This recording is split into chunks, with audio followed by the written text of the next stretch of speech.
Chapter 1.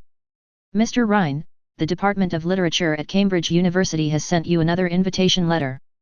They are eager to invite you to be a tenured professor in the Department of Literature. The publisher would like to confirm the book signing schedule with you again. For your safety, they are hiring a top-level security team. Your 11th birthday is coming up soon, and the Times of London has confirmed that this will be their front-page story. The meticulous butler, dressed in a suit and tie, was reporting the to-do items one by one.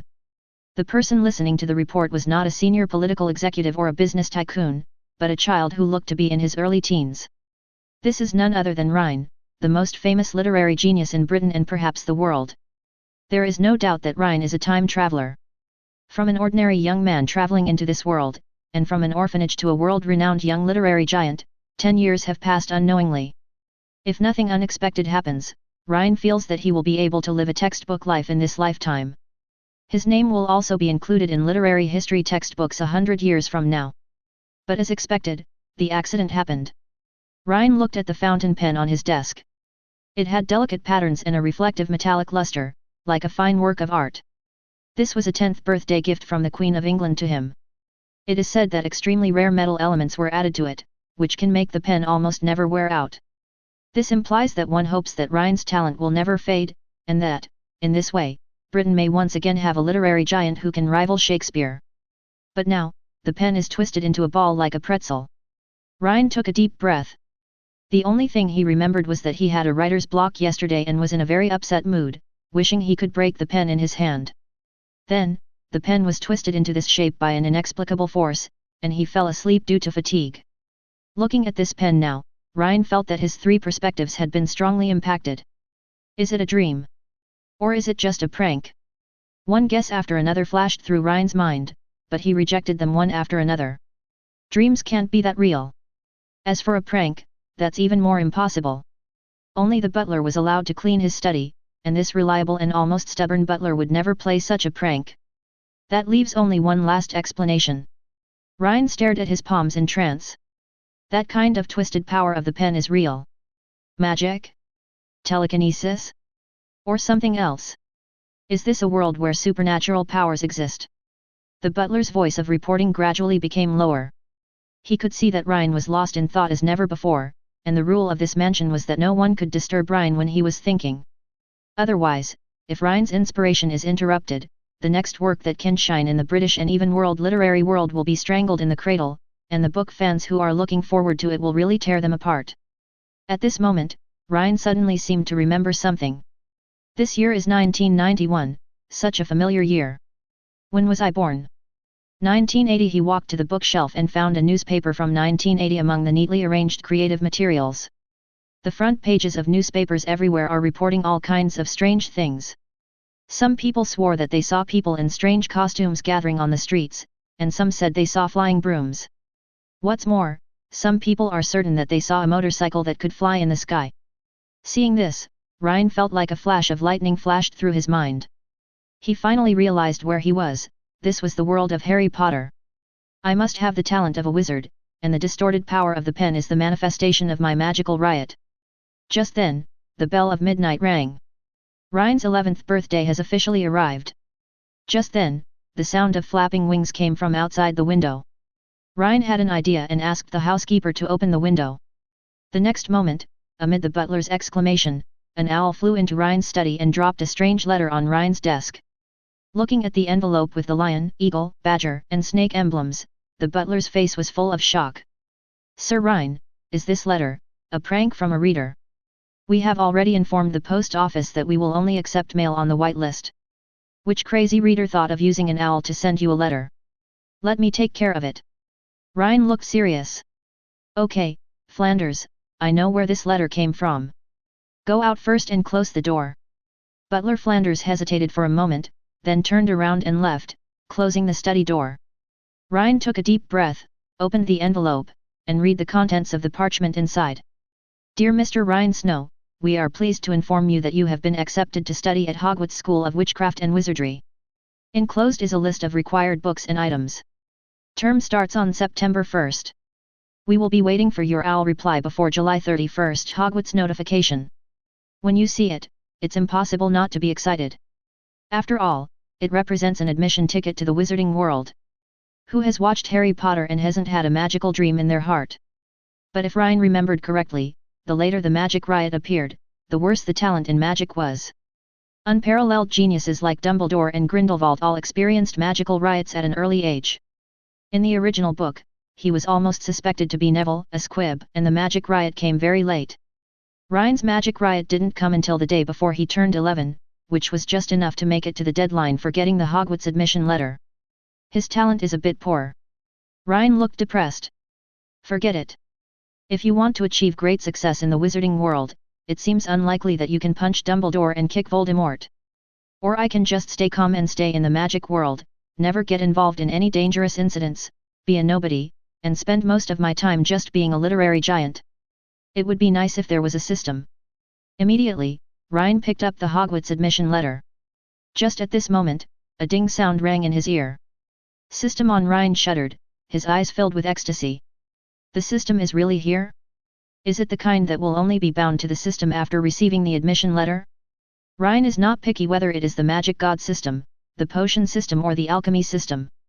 Congratulations to the host for joining the Chan Sect, the Hongwang human connection system is officially bound. Rhine was stunned. What did you say? This is the magic world, what the hell is this prehistoric human connection system? Chapter 2.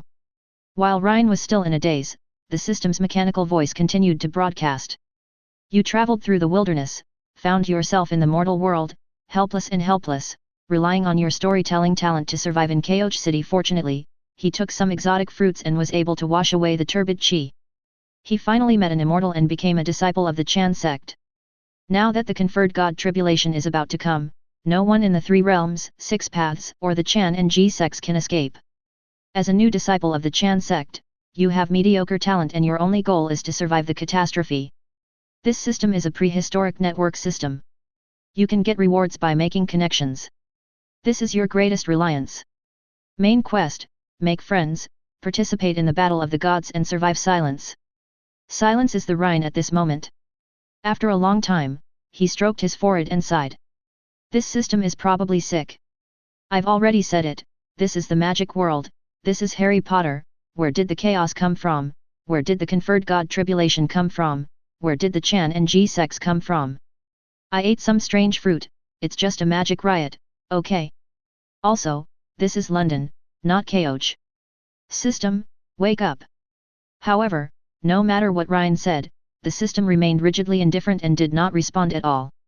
The reminder to participate in the battle of the gods and survive will also remain in a state where it will appear as long as Rhine pays attention. In addition, there was an illusory light curtain in front of Rhine.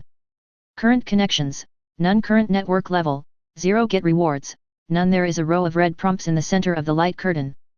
The prehistoric world is full of dangers, a catastrophe is about to happen, and there will be endless killing. Please make friends with the prehistoric powerful as soon as possible to get rewards and enhance your strength.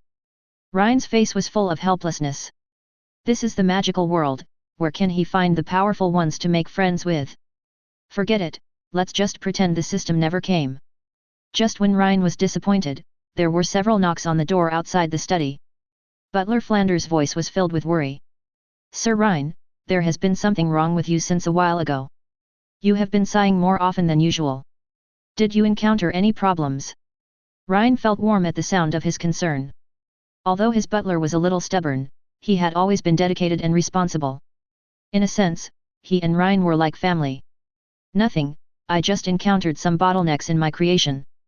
Flanders, come in. Butler Flanders then came in pushing an exquisite dining cart with milk, sausages, and some bread on it. Sir Rhine, you haven't eaten much today. Eat something before going to bed. Rhine was about to thank Flanders for his attentiveness, but suddenly paused. I saw a prompt appear on the light screen in front of me. You are in Chaos, the capital of the Shang dynasty, and you meet Uncle Biggin. Biggin is an upright person, but for some reason he favors you and treats you like a junior, hosting a banquet for you. Host, please seize the opportunity to make friends with Biggin. Rhine looked at Flanders, his face full of question marks. No? Biggin? Also, apart from being a little older, stubborn, and upright, how else is his steward Flanders like Biggin? Can you recognize it? But the next moment, the information that appeared on the screen made Rhine stop complaining. Become a casual friend of Biggin and you will get 1/10 of the 7 aperture exquisite heart talent. Become a close friend of Biggin and gain 1/2 of the 7 aperture exquisite heart talent. Achieve a life and death friendship with Biggin to obtain complete 7 aperture exquisite heart talent. A mind with 7 orifices, a genius, knowledgeable about everything, and able to study its essence. Rhine's eyes widened. What the hell? System, I spoke too loudly just now, are you serious? The name Exquisite Mind shows how smart this talent can make a person. Most importantly, it can enable people to understand everything and study the essence of all things. Rhine vaguely remembered that in the investiture of the gods, it was the Uncle Biggin who relied on his keen mind to see through the disguise of the 9-tailed fox. The fact that a mortal can achieve this shows how powerful the 7 apertures mind is. Although Rhine has no talent for magic, if he can obtain the talent of the 7 apertures mind, he may be able to make a name for himself in the fields of potions, herbology, alchemy, etc. To know everything and study its essence, isn't that against the will of heaven in this kind of subject? Thinking of this, Rhine quickly looked at Flanders. Butler Flanders, you have been working for me for 3 years, right? Ever since I started writing books, you have been diligently taking care of my daily life. I sincerely thank you for this. Butler Flanders was stunned for a moment, not knowing what Rhine meant by saying this to him. Rhine continued. I have special arrangements later. I will go to a special school. It is a boarding school and I cannot bring a housekeeper. So I am afraid I will have to say goodbye to you for a while. Butler Flanders looked sad. Sir Rhine, are you going to fire me? Rhine shook his head repeatedly. What? No, there's no way I could fire you. Although there is a big age gap between us, in my heart, I already regard you as my best friend. I can even say that I have no relatives, but you are my relative, and I will never fire you. He handed Flanders the key to his study and the safe that contained several of his literary drafts. You keep these keys. When I'm not around, you'll be in charge of keeping the study tidy. There are a few drafts in the safe. Didn't you say you like my books? You can use them to kill time when you're bored. When I'm not here, this house will be handed over to you. Butler Flanders' eyes suddenly turned red when he saw the key Rhine handed him. He knew better than anyone the importance of these keys. Those newspapers were willing to spend a fortune to get news about Rhine's new book, not to mention the draft that included the plot and character settings. If he had any bad intentions, he could use this to make £1 million. But Rhine still handed the key to me. You can imagine how much trust he has in me. Butler Flanders took the key with trembling hands. Sir Rhine, don't worry. I will not let anyone into your study when you are not here, and I will protect your drafts. I swear on my honor and my life. Rhine was also very excited at the moment. Just because of this, information immediately appeared on the light screen in front of him. You and Uncle Wang Biggin criticized the government's malpractices at the banquet and had a great time talking to each other. Uncle Wang Biggin covered his face and cried, saying that a man would die for his friend and that he would definitely protect you in this time when treacherous people are in power. You and Uncle Wang Biggin have a life and death relationship. You have obtained the complete 7 apertures exquisite heart talent. Chapter 3. Obtain the 7 aperture exquisite heart talent, do you want to claim it? Seeing this line of prompts, Rhine silently swallowed back the words he wanted to complain about the system. Yes, that's right, this is not London, this is Keoge. How could he be having a conversation with the housekeeper? He was clearly having an impassioned and decisive conversation with Uncle Wang Biggin. System, you have a good eye, keep it up. Then, Rhine looked at Butler Flanders who was almost in tears. Mr. Flanders, go and rest. I will sleep soon. After Butler Flanders left, Rhine took a deep breath, locked the study door, closed the curtains, and said something to the system in his heart. Receive the 7 aperture exquisite heart talent. The next moment, accompanied by a ding sound. The information on the light screen in front of Rhine also changed. Current connections, Uncle Wang and Biggin current network level, friendship of life and death get reward, 7 aperture exquisite heart. At the same time, Rhine also had an extremely strange feeling. His mind became clearer than ever before and his senses became unusually sharp. The world before my eyes seemed to have been wiped off a layer of dust and became brand new. Is this the gift of the 7 apertures and the exquisite heart, which allows one to know everything and understand its essence? I don't feel it so mysteriously yet, but I do seem to have become smarter. Is this feeling stronger than wearing the Ravenclaw crown? This feeling is so cool. Even an ordinary person with this kind of talent can become a top student. And at this time, Rhine also had some wonderful feelings about his body. He could feel that there was some kind of strange power flowing in his body, and he could use it to accomplish some miraculous things. Rhine snapped his fingers subconsciously, and an idea flashed through his mind. Let me put my pen back in shape. Then, he was surprised to see that the pen on his desk that had been twisted into a twist was slowly recovering under the influence of an unknown force. After a few minutes, the pen that had been completely scrapped was basically restored. Although some traces were still left, they no longer affected its use. Although it takes a little longer and the effect is a little weaker, it seems to be similar to the effect of the restoration spell. It feels a bit like wandless casting. Rhine's eyes widened in surprise, and then he understood. It's the 7 apertures and exquisite heart talent. Originally, it was a little difficult for a young wizard to control the magic power in his body. He had to go through learning and training. But the 7 aperture heart has greatly increased my control over magic power. It has now reached the point where I can control it as easily as if it were my own arm. Is this the embodiment of knowing everything and investigating its essence? Rhine felt a surge of joy. In this way, even if his magical talent is not strong, it is not difficult for him to make achievements in those subjects that require magic control. At this moment, an equally surprised voice sounded in the room. Ah, a little wizard who can cast spells without a wand, a genius.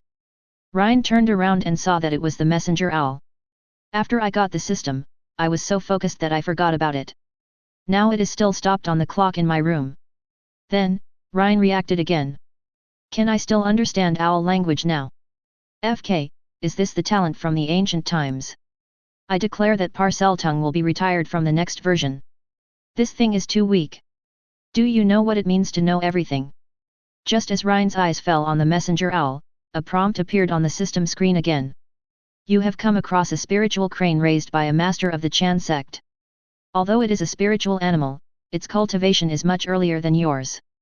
You should treat it as a senior brother and not be rude. Try to make friends with them.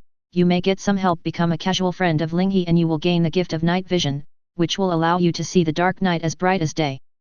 Becoming close friends with Linghe will give you the talent of controlling the wind, which is very helpful for wind-related Taoism and sword-controlling flight.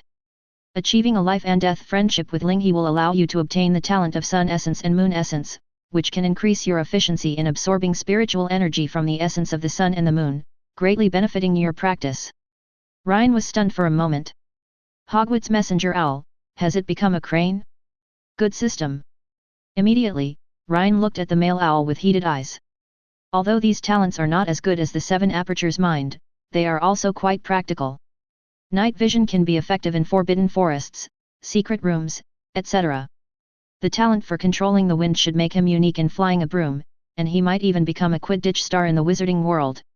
Or at least if you encounter danger, you can use a flying broom to escape faster. As for the talent of Sun Essence and Moon Essence, Rhine is a little bit hard to say. If this really happened in the ancient times and could absorb spiritual energy, this talent would definitely be very useful.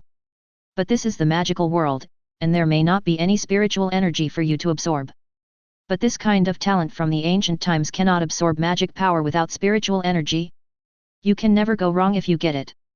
So Rhine took out a bag of beef jerky that he usually ate as a snack from his desk drawer without saying a word and handed it to the male owl. The messenger owl was already hungry. Although it disliked muggle food, it still opened its mouth and swallowed one. Then its eyes lit up.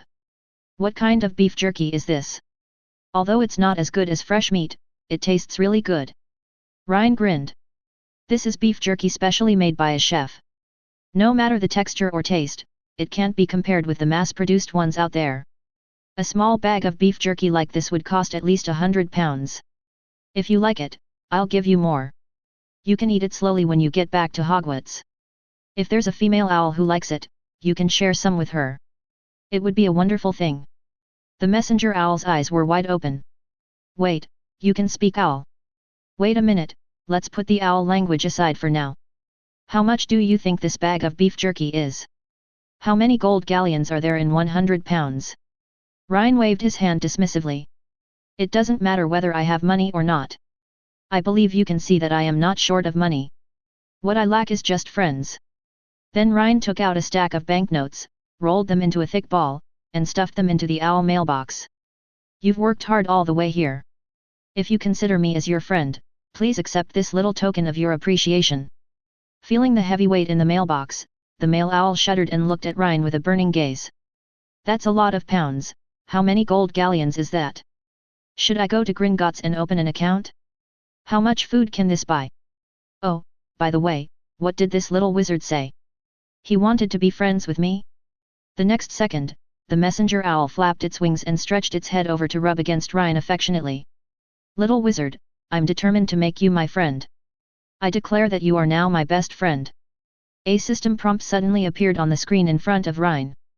You and Linghe have reached a close friendship. You gain the talent of night vision. You gain the talent of controlling the wind. Chapter 4. Seeing the prompt on the screen, Rhine felt even happier. 2 more talents obtained. Compared with these 2 talents, what is the little bit of money I paid? It's not even enough to order a random dish at a restaurant. The only pity for Rhine was that her friendship with the male owl was only that of close friends, not a lifelong friendship. The talent of sun essence and moon essence was not obtained. But it was normal when he thought about it. It is the nature of all living things to seek benefits and avoid harm. It is because of the friendship between Flanders and I over the years that we have become friends of life and death. I have only known this messenger owl for a short time. It is too much to expect that we can become friends for life and death. It seems that when I go to Hogwarts, I have to go to the Olary and communicate with it. The talent of sun essence and moon essence may not be useful, but it is better to have it than not to have it.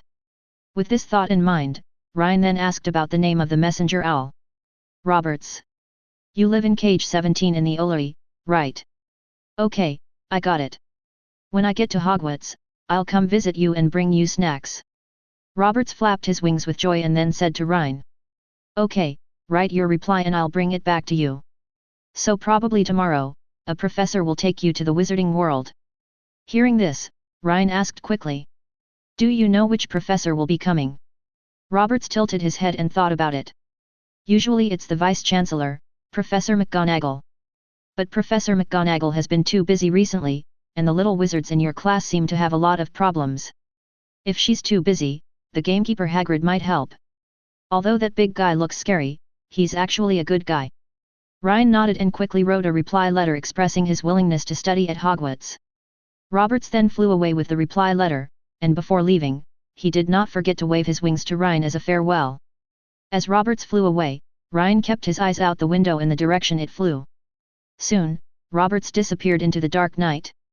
Then, Rhine whispered. System, grant me the night vision talent and the wind control talent. The next second, as the light screen refreshed, information about Rhine and Linghe's friendship appeared on it. The rewards column also adds night vision talent and wind control talent.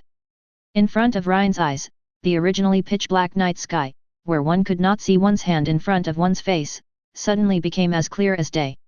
He can see every detail under the night sky. Even at this moment, Rhine could see clearly a cat sneaking through the streets, trying to steal mice somewhere. Not only is my night vision improved, my eyesight has also improved a lot, at least I don't have to wear glasses. This benefit that is not mentioned in the system is quite practical. At the same time, Rhine reached out of the window. The night wind blew, and the night was slightly chilly, but Rhine felt particularly intimate. Every wisp of wind that brushed past his fingertips seemed to be greeting him. Uncle Rhine, come and play. If he were an adult now and had a driver's license, or a flying broom, Rhine would definitely increase his speed to the maximum without hesitation and make a fierce sprint towards these little goblins in the air. But he didn't. So Rhine gritted his teeth and said. I can't play. I don't have the conditions. I'll just do a pure massage.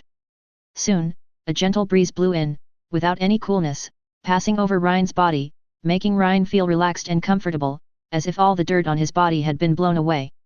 This talent is at least equivalent to a permanent cleaning spell, so I don't have to do the laundry. I can also get a massage regularly, which is comfortable. Before she knew it, Rhine was lying on the soft and comfortable sofa in her study, and fell asleep under the massage of the gentle breeze. It was not until the next day that Rhine vaguely felt that there seemed to be some strange vibration in the wind. He opened his eyes and looked out the window. Is the wind a bit noisy today? Then, he looked in the direction of the vibration in the wind, and soon saw a black dot like a flying bird approaching in the clouds. But it wasn't a bird, it was a flying motorcycle. Rhine's heart moved, and he already knew the identity of the visitor. Hagrid. There was a flash of anticipation in his eyes. Previously, making friends with Butler Flanders and the messenger owl Roberts had brought him considerable benefits. But Butler Flanders is a muggle without magical powers, and although Roberts belongs to Hogwarts, he is just a messenger owl. No matter how blind the system is, it cannot truly regard them as some great and powerful being. But Hagrid is different. Although he was expelled from Hogwarts and his wand was broken, he is a staunch supporter of Dumbledore, a member of the Order of the Phoenix, and a half-giant. It's very possible that the system will recognize this person as some great and powerful being, right? The benefits gained from making friends with him are definitely not small.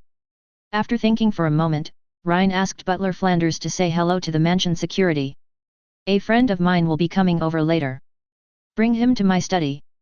Butler Flanders looked surprised. Lord Rhine, friend? No offense, although Rhine is very famous, he is really not very keen on socializing. After all, compared to his peers, Rhine is too mature. As for the adults, although Rhine's speech and behavior were not like those of a child, his appearance made it difficult for people to take him seriously. Coupled with the aura of this literary prodigy, the pressure of communicating with Rhine was still very high. I wonder who this friend is? Soon, while Butler Flanders was puzzled, he saw a burly figure appear before him. Butler Flanders stayed there. This giant in strange clothes before you is Lord Rhine's friend? Wait, is he a writer? Oh, that makes sense. Writers and artists, anything they do, even if it's shitting in the street, it must be some kind of artistic act. I'm a little taller and I dress a little weird, so what? Butler Flanders quickly followed Rhine's instructions and took Hagrid to Rhine's study. And when Rhine saw Hagrid, he also stayed there. Just because a line of prompts appeared on the system screen. You meet Yuanhong, the leader of the 7 monsters of Mythical. In Koch Yuanhong was born a different species, a white ape that has attained enlightenment, more than 8 feet tall, with a handsome appearance holding a water and fire stick, proficient in the 8-9 mysterious skills, highly skilled in martial arts, fierce by nature, loves to fight and kill. Warning, although the catastrophe has not yet begun and Yuanhong has not yet chosen a side, he does not have a good impression of the Chan sect. System suggestion, kneel down and beg for mercy, or you may escape with your life. Chapter 5. Rhine was speechless when he saw the system suggesting that he kneel down and beg for mercy in order to survive. Dog system, can you please have some moral integrity? Is Yuanhong that strong? I am a disciple of the Chan sect, so I have followers. But from the system's point of view, encountering Yuanhong would be very dangerous. But Rhine thought back to Yuanhong's performance in Fengshen, and suddenly felt that the system's suggestion for him to beg for mercy seemed to make sense. After all, this guy is a person who can fight on par with Yang Jian. He has attained the Tao of White Ape, is indestructible, and also knows the 8-9 mysterious arts. Yang Jian needed many helpers to capture him alive, and in the end he had to use the immortal slaying flying sword to truly kill Yuanhong. This was an absolutely ruthless character, who was not comparable to a Chen Jiao disciple like me who had just joined the sect. Then, Rhine felt a surge of heat in his heart. I wonder what I can gain if I make friends with Hagrid? System, can you please show me some dreams? Rhine whispered in his mind, and immediately dense information appeared on the screen in front of him. Becoming a casual friend of Yuanhong will earn you the following talent: iron-skinned and iron-boned. Invulnerable to swords and spears, water and fire, and immune to external evil, and longevity. Become a close friend of Yuanhong to gain the talent of stick skills. A stick of water and fire, beat the immortals and gods to their knees. Achieving a life and death friendship with Yuanhong will earn you 8-9 mysterious skills cultivation method. Your physical body will be invincible, and you can turn your copper-skinned and iron-boned body into an indestructible body. You can also transform all things in the world, which is very mysterious. Rhine's eyes widened. Grass. Can the easiest way to make casual friends lead to the gift of iron skin and bones? Invulnerable to swords and guns, immune to water and fire, and can also prolong life? The safety factor is maximized. Although he was not a white ape like Yuanhong, and certainly not as perverted as Yuanhong, he estimated that ordinary evil curses would only be enough to tickle him. The key is that this thing can prolong your life. Voldemort went to so much trouble to create Horcruxes, wasn't it just to achieve immortality? As a result, he died early. If he knew that making friends with Hagrid could give him the gift of longevity, he would have been so angry that he would have shouted, "What's the use of Horcruxes?" Apart from that, his talent in stick fighting seems to be pretty good too. Although there is nothing magical about it, the ability to hit people is a good talent. Is the Millennium Basilisk awesome? Is the Millennium Basilisk's magic resistance something to be taken for granted? In the end, he didn't die from any magic, but was stabbed to death by Harry Potter, a second-year student. Is Nagini awesome? She has a lot of Voldemort protection spells on her. In the end, he was killed by Neville with one sword. This shows that sometimes swords, guns, sticks and clubs are much more useful than magic. If Rhine gets this stick-killing talent from Yuan Hong, it shouldn't be wrong for him to call himself invincible in close combat, right? These two talents are already quite good, but they are far from the reward for achieving a life-and-death friendship with Hagrid. Rhine's eyes were burning. The practice method of 8-9 Profound Art. It is considered a top-level method in the ancient times. If you can practice this thing yourself, why bother learning magic? Call the 4 founders of Hogwarts, as well as Merlin, Dumbledore, Grindelwald, and Voldemort. Rhine wants to fight 10. Immediately, Rhine looked at Hagrid in front of him as if he was looking at some great treasure. Kneel down and beg for mercy. System, please sit at the children's table. He has made Hagrid his friend, and even Voldemort cannot stop him. Hagrid had a rather strange feeling at this moment. He's used to being looked at with strange and fearful eyes. After all, a half-giant's bloodline would be looked at strangely even in the magic world. But the way Rhine looked at him was something Hagrid had never felt before. Why does it seem like he can't wait to become my friend? After a moment, Hagrid suppressed his discomfort and said to Rhine. Originally, it was the Vice Principal Professor McGonagall who was supposed to pick you up, but she has been too busy lately. I will help her share some of the burden these 2 days, and I will take you to the wizarding world. My name is Rubeus Hagrid, gamekeeper at Hogwarts. What about your parents? They can come along on your first trip to the wizarding world. Rhine held out his hand to Hagrid. My name is Rhine, Rhine Snow. I have no parents. I am an orphan. After saying this, Hagrid was stunned for a moment. In his opinion, the person who could live in such a mansion and have a group of people serving him must be a Muggle noble, but he never expected that Rhine was actually an orphan. He said hurriedly with a bit of bewilderment. I'm sorry, I don't know. Rhine waved his hand and said calmly. It doesn't matter. I have been in an orphanage since I was born. Later, because I have some talent in writing, I was able to buy a mansion like this. Oh, by the way, Hagrid, you're the Hogwarts gamekeeper. Is there a hunting ground at Hogwarts? Hagrid was stunned again. He didn't expect Rhine to ask such a question. He scratched his head. There is a hunting ground, but hunting is not allowed. In fact, we raise some magical animals for the school. The most important job is to patrol the Forbidden Forest. Well, you may not know what the Forbidden Forest is. Anyway, little wizards are not allowed to go there, but there are many cute and furry animals in it. As soon as Hagrid finished speaking, he saw Rhine's eyes light up. Fantastic beasts. Is it a species unique to the wizarding world? To be honest, I really like animals. The bigger and more ferocious the better. Big is beautiful, fierce is cute, and big and fierce animals are the cutest. Hagrid's eyes lit up, and he felt like he had met a soulmate. You think so, too? Yes, I often get scared of some of the animals I raise, but I think they are very cute. Rhine felt sad. Yes, it's cute, that's so cute. The Forbidden Forest is full of your giant acromantula spiders, and Ronald almost died of cuteness when he saw them. But at this moment, Rhine opened the conversation with Hagrid and took the opportunity to talk about it. Hagrid, have you ever heard of dinosaurs? Hagrid's eyes showed confusion, curiosity, and a bit of eagerness to try. Dinosaur. Dragon. Merlin, I've wanted to raise one for a long time, but I've never heard of what kind of dinosaur it is. A smile appeared on Rhine's lips. Dinosaurs are not dragons from the magical world. They are creatures that existed in the Muggle world 65 million years ago. They were once the overlords of the world, but later became extinct, probably due to climate change or a huge disaster. The only fossils we can see now are the ones that have been excavated. Coincidentally, I have a few here as a collection. Would you like to take a look? Chapter 6. Hagrid's eyes widened instantly when he heard Rhine's words. 65 million years ago? Merlin, how long is that? Hagrid didn't even finish History of Magic. The oldest figures in the wizarding world he knew were probably the 4 founders of Hogwarts. Oh yes, Merlin, who usually curses, is one, but he is only a few thousand years old and cannot be compared to the antiquity of dinosaurs. Faced with such temptation, even though he had a mission to take Rhine to the magical world, Hagrid still couldn't help himself and followed Rhine to the collection room. When the door of the collection room was pushed open, several restored dinosaur fossil specimens appeared in front of Hagrid on an open space that was more than 10 meters long. Merlin, what is this?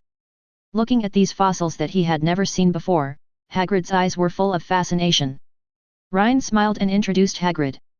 This is a Triceratops, a herbivorous dinosaur, but it is not a very docile dinosaur. Its huge size and weight are enough to crush most invaders into pulp. This is a pterosaur, a flying carnivorous dinosaur that ruled the skies. And these are velociraptors, a kind of carnivorous dinosaur that lives in groups. Although small in size, they are cunning and ferocious. They capture prey through skilled group cooperation. A group of velociraptors can often capture prey that is much larger than themselves. Speaking of this, Rhine shook his head with regret. The Dinosaur Museum is planning to give me a Tyrannosaurus rex fossil specimen as a thank you for the novel I wrote for them. But this thing is too big to fit in my collection room. Hagrid, if you're willing, I can take you to see it next time. It's a carnivorous overlord, the largest carnivorous dinosaur on land. Hagrid swallowed with a gulp, feeling dazed. Just looking at these fossils gave him a sense of happiness. These cute dinosaurs made him want to hug them while sleeping at night. I didn't expect that in addition to these, there are also big guys like Tyrannosaurus rex. The Triceratops is big enough, so how big would the Tyrannosaurus rex be? It seems that there are many cute animals in the Muggle world. I have missed too many treasures in the past. After Hagrid recovered, he was full of praise for Rhine's fossil collection. Beautiful, really beautiful. He stared at the dinosaur fossils intently, as if he wanted to hug them and kiss them. Seeing that the atmosphere was almost set, Rhine spoke directly. Hagrid, whichever of these fossils you like, just take it back. Hagrid was startled. How can this be possible? He was about to refuse, but Rhine said seriously. These fossils are just taking up space here. Besides, I'm going to Hogwarts soon, so I won't be able to come back often to admire them. But if you are willing to keep them for me, they will have an owner who knows how to appreciate their beauty, and I can also visit you when I am in Hogwarts. Isn't that better? Besides, I am also very curious about the magical animals in the wizarding world. I will give you the fossil specimens. After returning to Hogwarts, you can take me to see some interesting magical animals. It's rare to meet someone with such similar tastes, Hagrid. If you consider me a friend, then don't refuse. When Hagrid heard this, her eyes became a little red and she took out a handkerchief to wipe her tears.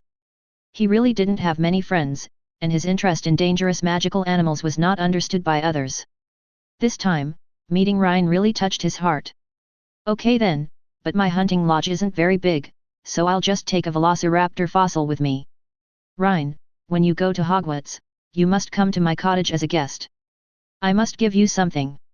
I have quite a few surprise little ones to show you.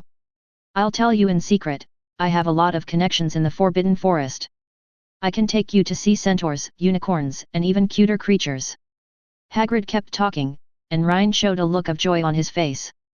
Because the information on the system light curtain has been refreshed. You and Yuanhong have reached a casual acquaintance. You are gifted with a body of steel and bronze, invulnerable to swords and spears, water and fire, and immune to external evil, and your life will be prolonged. Done. Finally, I succeeded in making connections with Hagrid. But what made Rhine feel a little regretful was that although Hagrid was straightforward, he would not treat a congenial little wizard as a close friend upon first meeting. Of course, Harry Potter and his friends were an exception. They were friends of life and death from the previous generation, and Rhine certainly couldn't compare to them now. Now the relationship between Rhine and him has transcended the level of casual acquaintance, but has not yet reached the level of close friends. This time, he will not be able to obtain the talent of stick fighting. But Rhine changed his mind and thought that he would have many opportunities to interact with Hagrid after going to Hogwarts, and he believed that it would not be difficult to improve their relationship to the level of close friends. He wasn't in any imminent danger, so there was no need to rush to get the talent. Having the talent of iron skin and bones is enough to ensure your own safety. Do you want to receive the reward? Looking at the message appearing on the system screen, Rhine took a deep breath. I can't stand it, how can I stand it? However, I don't know if there will be any changes after obtaining the bronze skin and iron bones talent. To be on the safe side, it's better to go somewhere where there is no one. He said to Hagrid. Hagrid, my stomach is a little uncomfortable. I need to go to the bathroom first. You can take your time to look around and pick out the fossil specimen you want to take away. When I come out, we'll go to the magic world. Hagrid naturally had no objection and continued looking at the dinosaur fossils with passionate eyes. Rhine hurried to the bathroom, locked the door, and then spoke to the system. Get rewards. The next moment, the information on the light screen was refreshed. Current connections: Wang Shi began, friend of life and death; Ling He, close friend; Yuan Hong, casual acquaintance. Current rewards: 7 aperture exquisite heart talent, night vision talent, wind control talent, bronze skin and iron bones talent. As the copper skin and iron bones appeared in the reward column, Rhine instantly felt a powerful heat current emerging from his body, washing over his flesh and blood. Crunch, crunch, he felt that his skin, flesh and bones were becoming tighter and stronger. He looked at the mirror in the bathroom and found that there seemed to be a faint golden bronze color flowing on his skin, giving it an indestructible feeling. He reached out and flicked his skin, and could faintly hear the sound of metal clashing. But soon, this golden copper color penetrated into Rhine's body. This made him feel relieved. Otherwise, if he went out like this, I don't know how much attention he would attract. Now he is much more low-key and there is no sign of anything unusual. And at this moment, in addition to feeling a strong sense of security, it seems that nothing in the world can destroy me. Rhine even felt a force that seemed to be able to tear tigers and leopards apart alive, growing within his bones and flesh. Chapter 7. This is. Feeling the power contained in the bones, blood and flesh, Rhine immediately understood. The talent of iron skin and bones, although described in the system mainly as being invulnerable to swords and guns, immune to water and fire, immune to external evil, and prolonging life. But after all, it was the talent from Yuan Hong before he became enlightened. Before he became enlightened, he was also an alien white ape, so tearing tigers and leopards apart with his bare hands would probably be a piece of cake for him. Besides, they are all made of iron and steel, and if their physical strength is a little weak, they may not be able to hold on. So this talent fell on Rhine, and it also greatly enhanced his physical strength. Rhine tried to throw a punch at this moment, and there was a rapid explosion in the air. His fist was so fast that it almost left an afterimage and landed on the wall. Immediately, a dense network of cracks appeared on the wall, and an obvious dent appeared where Rhine had hit directly. Rhine looked at the scene caused by his punch, his face full of shock. When this punch lands on a human, the power would be no less than that of an ordinary spell, right? Moreover, the recoil of this punch should have torn Rhine's skin apart, but at this moment his hand did not feel even a trace of pain, as if a breeze was blowing on his face. Attack and defense in one. As expected of a great master who can fight Yang Jian on equal terms. Isn't this talent much better than the parcel tongue, insight into people's hearts, and sweet talk in the magic world? Oh yes, it can also prolong your life by more than 100 years. Voldemort went to so much trouble to commit murder and create Horcruxes, but in the end, he didn't seem to live longer than anyone else, and his life was miserable. Why did he do that? If he knew about my talent of being strong and tough, wouldn't he cry with envy? Wouldn't it be even more amazing if he could get the talent of stick fighting from Hagrid? Rhine clenched his fists, feeling excited, and then walked out of the bathroom. Hagrid saw Rhine coming out of the bathroom and a look of confusion appeared on his face. Rhine, did you hear anything just now? I thought I heard a thump. Also, I had a creepy feeling just now, as if some extremely dangerous magical animal had appeared. I would conservatively estimate it to be 5x level. Rhine's heart moved. Could it be that the creepy feeling Hagrid felt was the aura he exuded when he obtained the talent of bronze skin and iron bones? That's right, the aura from the ancient alien white ape is extremely terrifying even if only a trace is leaked. It's not surprising that Hagrid, who deals with dangerous magical animals all year round, would notice this. But Hagrid is still too conservative. 5x level? If Yuan Hong, before he became a Taoist, had come to the magical world in his white ape body, he would probably have torn these so-called 5x level dangerous magical animals into pieces and eaten them like spicy snacks. Rhine smiled and explained to Hagrid. That thump was the sound of me closing the toilet lid. As for dangerous magical animals? How is that possible? This is the Muggle world. Before I met you, I never knew there were magical animals in the world. Are you so engrossed in looking at dinosaur fossils that your feelings are wrong? Hagrid scratched his head. Although he was still a little confused, Rhine's words convinced him. Indeed, how could there be such dangerous magical animals here? Okay, Rhine, it's almost time. I'd better take you to the wizarding world as soon as possible. There are still many things to buy. As for the dinosaur fossils, Hagrid glanced over the Triceratops. Although this dinosaur is huge and powerful, Hagrid still prefers ferocious carnivorous dinosaurs. His eyes hesitated between the Velociraptor and the Pterosaur. The next second, Rhine said decisively. Hagrid, don't hesitate. I'll give you both the Pterosaur and Velociraptor fossils. If you consider me your friend, don't refuse. Just show me other magical animals when we get to Hogwarts. Well, don't even think about refusing. Taking me to the wizarding world is the most urgent matter, isn't it? It's getting late now. Hagrid's face turned red with excitement. He thanked Rhine repeatedly and patted his chest to promise that he would definitely take Rhine to the Forbidden Forest to see some good things. The smile on Rhine's face became more and more intense. I feel a little closer to Hagrid. I believe that next Christmas or Hagrid's birthday, I can give him a Tyrannosaurus Rex fossil and we will be able to become close friends. And given Hagrid's personality, as long as he treats him as a close friend, how far can the friendship of life and death be? The divine talent of stick fighting and the practice of 8-9 profound art were all beckoning to him. Soon, Rhine followed Hagrid out of his house. They didn't apparate to Diagon Alley, perhaps because Hagrid was not good at this kind of magic, but Rhine didn't feel too sorry. After all, he remembered that the magic experience in the original book was so bad that it felt like being thrown into a flush toilet, and he had no interest in trying it. Moreover, apparition still carries risks, and Rhine doubts whether Hagrid can bring him there safely.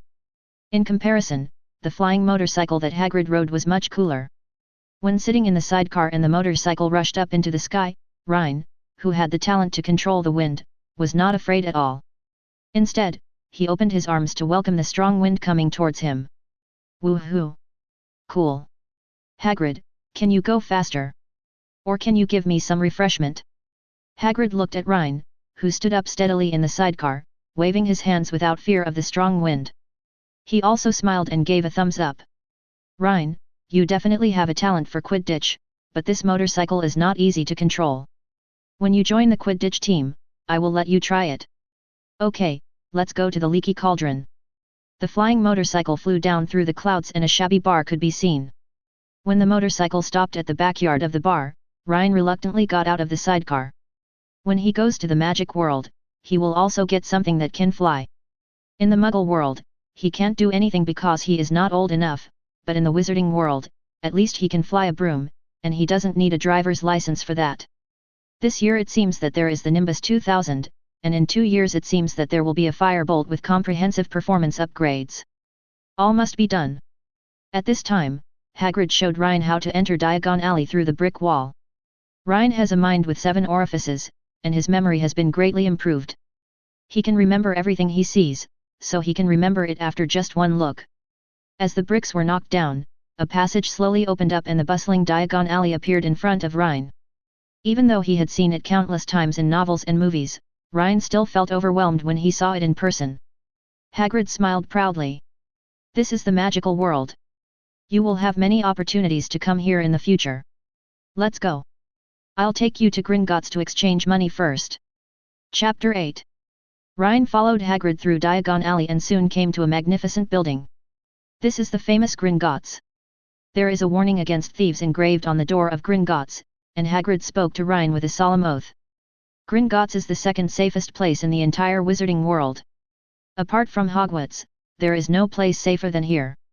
Rhine pulled the corners of his mouth and forced out an awkward but polite smile. Now Hagrid seems to have not gone to pick up Harry Potter yet, but it seems that Gringotts was robbed on the day Harry Potter came to the wizarding world. Then in Harry Potter's 7th year, he took Ronald and Hermione into Gringotts, stole the Hufflepuff Gold Cup, and even released the Ukrainian Iron Belly Fire Dragon in the basement of Gringotts. This second safest place in the magical world doesn't seem to be that safe? But he thought again, well, compared to the troubled Hogwarts, Gringotts is still much better. At least Gringotts was only robbed twice in 7 years, but Hogwarts is broken into by criminals every year. Immediately, Rhine took a step forward and followed Hagrid into Gringotts. Change money for the new students at Hogwarts. Hagrid's loud voice rang out. Rhine's expression changed and he asked an additional question. Does Gringotts have any cooperation with Muggle banks? If so, they can transfer the money directly from my Muggle bank account. Bank of London, Santander, HSBC, anyone will do. I have VIP accounts with them all. The fairy who was originally nonchalantly serving customers at the counter while calculating with an abacus suddenly raised her head, a gleam of light appeared in her eyes, and her attitude became much more attentive. Ah, yes, of course. Gringotts has secret cooperation with Muggle banks. Sir, my name is Griphook, may I know your name? Rhine said.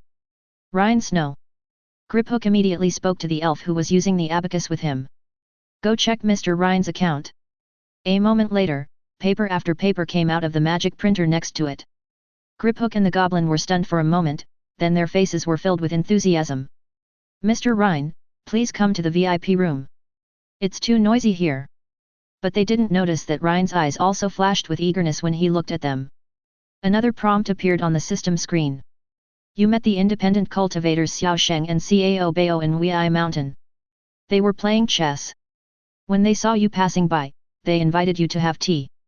Although the cultivation of these two people is mediocre, they have cultivated together an extremely magical magic weapon, the falling treasure gold coin, which can drop all the treasures in the world. Become a casual friend of Xiao Sheng and Cao Bao, and you will gain the talent of eating wind and drinking dew. Similar to the essence of the sun and the moon, you can absorb the spiritual energy needed for cultivation from the wind, rain, and dew. These two talents work better together. Become close friends with Xiao Sheng and Cao Bao to gain a gift for chess. The two of them play chess against each other all year round in Wei Mountain. They are very good at chess and can be called masters. Gaining this gift will give you a unique advantage in chess. If you become friends with Xiao Sheng and Cao Bao, you can obtain the ritual of refining the falling treasures and money. The falling treasures and money can drop all kinds of treasures, even magic weapons like Ding Geizu. After experiencing these several times, Rhine has gradually become accustomed to the system's confused look. Why can't Gringotts be Wei Mountain? Wei Mountain is shrouded in clouds and mist.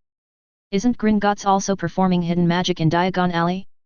Two goblins are using an abacus, how can this not be a game of chess? Abacus and chess pieces are pretty much the same. His eyes fell on the 4 words Luo Bao Jin Qian, and he could hardly move them away. This is a very amazing magic weapon in Feng Shen. Zhao Gongming was so majestic at that time that he chased the Taoist master Ran Deng to the point where he had no way to go up to heaven or down to earth. The Dingai pearl in his hand made the people of the Chan sect cry out in agony. But it was in Wei Mountain that he encountered the falling treasure money and suffered a great loss. Although Xiao Sheng was killed, the Dingai pearl was taken away by Lubao gold and fell into the hands of Master Ran Deng. The 24 Dingai beads became the treasures for the Taoist master Ran Deng to attain enlightenment in the future, and they were also the source of the 24 heavens of Western Buddhism. Even such a powerful magic weapon as Ding Geizu could be dropped, which shows how powerful the Lubao money is. If Rhine could really find the treasure falling gold in the wizarding world, his requirements would not be high. He would just want a treasure of the level of the Elder Wand to fall, and collect some Horcruxes at the same time. Dumbledore. Voldemort. If a fight really breaks out, hand over your wands and let's fight in close combat. Apart from that, even if you just become casual friends with these two fairies, the talent of eating wind and drinking dew is not bad. When Rhine obtains the talents of Sun Essence and Moon Essence from Owl Roberts in the future, and combines the two, perhaps he can really practice the ancient magic in the magic world. As for that outstanding talent in chess, maybe it's good for socializing? Wizard chess is still very popular, and Professor McGonagall seems to have done some research on it. What if I can use this to get closer to Professor McGonagall? Thinking of this, after Rhine and Hagrid arrived at the VIP reception room, they listened to the two goblins talking about the monetary system of the wizarding world. 1 gold galleon is equal to 17 silver sickles, which is equivalent to 493 copper nuts. The exchange rate with the Muggle pound is 1 to 5. But the exchange rate will fluctuate.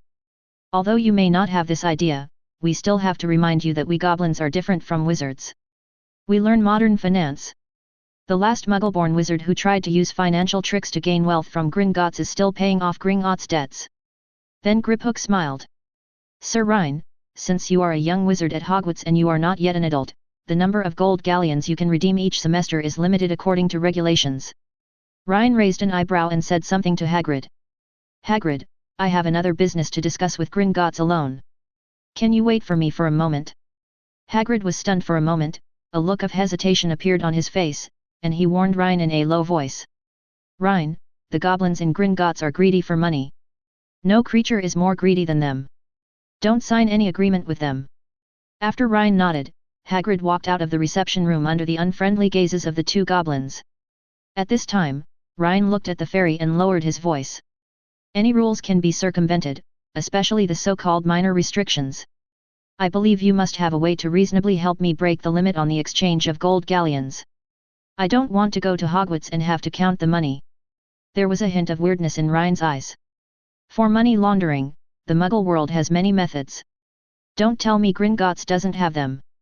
In exchange, you can take 20% of the handling fee. Just think of it as me making friends with you guys. Chapter 9. Hearing Rhine's words, the two fairies showed surprise on their faces, and a trace of heat and greed flashed in their eyes. Griphook forced a smile and spoke in a dry voice. Sir Rhine, you may have misunderstood. All of our Gringotts businesses are legal. Rhine burst into laughter when he heard this. Is it not up to you to decide whether it is legal or not? Gringotts is the only bank in the wizarding world. The financial standards and management systems are all determined by you. I don't mean to offend you. Everyone knows that you goblins are hungry for gold. Do you want me to think that you are guarding so much liquid funds but are following the rules and doing nothing? You two, I treat you as my friends, please don't treat me as a fool. Griphook and the others grinned and stopped pretending. As expected of Lord Rhine. Well, we can do this. There is a limit on the amount of gold galleons that young wizards can exchange, but gifts are not included in this category. We have a special account for this. You give us pounds and we use this account to give you gold galleons. This is not an exchange and is not subject to the law. But we want 50% as a handling fee. Rhine stood up suddenly, looking unhappy. 50%? If you guys are laundering money in the Muggle world, I'll probably accept it even if I pinch my nose. After all, the risk of money laundering there is high. You guys have almost no risk, but you still want 50%? No deal, the best I can give you is 25%. Griphook chuckled twice. 40%, it can't be any lower. Rhine said coldly. 30%. If it's 1 percentage point higher, I'll leave immediately. Griphook made the decision immediately. Make a deal. I wonder how many pounds sterling accounts Lord Rhine would like to open. Rhine wrote a check to HSBC. First, exchange me for 50,000 pounds worth of gold galleons. The two fairies' breathing was slightly choked, and then the smiles on their faces became several times brighter. 50,000 pounds can be exchanged for 10,000 gold galleons. After deducting the 30% handling fee, Lord Rhine can get 7,000 gold galleons. This is a fortune that most people in the wizarding world cannot even imagine. Rhine also smiled. The 3,000 gold galleons in handling fees, you two made quite a lot of money. Besides, this is just the first transaction. I will do more transactions in the future. This is a win-win cooperation for us. You two, let's have a pleasant cooperation in the future. Have you made this friend? Griphook and the other goblins smiled eagerly and performed exaggerated courtesies. Of course, Lord Rhine, it is our honor to be friends with a distinguished young wizard like you. If there are no other questions, we have a contract here, can you sign it? Rhine looked at the parchment that Griphook had written on the spot, but he was a little absent-minded. He glanced at the system screen that only he could see, and there was a bit of confusion in his eyes. System. Why no response? Where's my talent?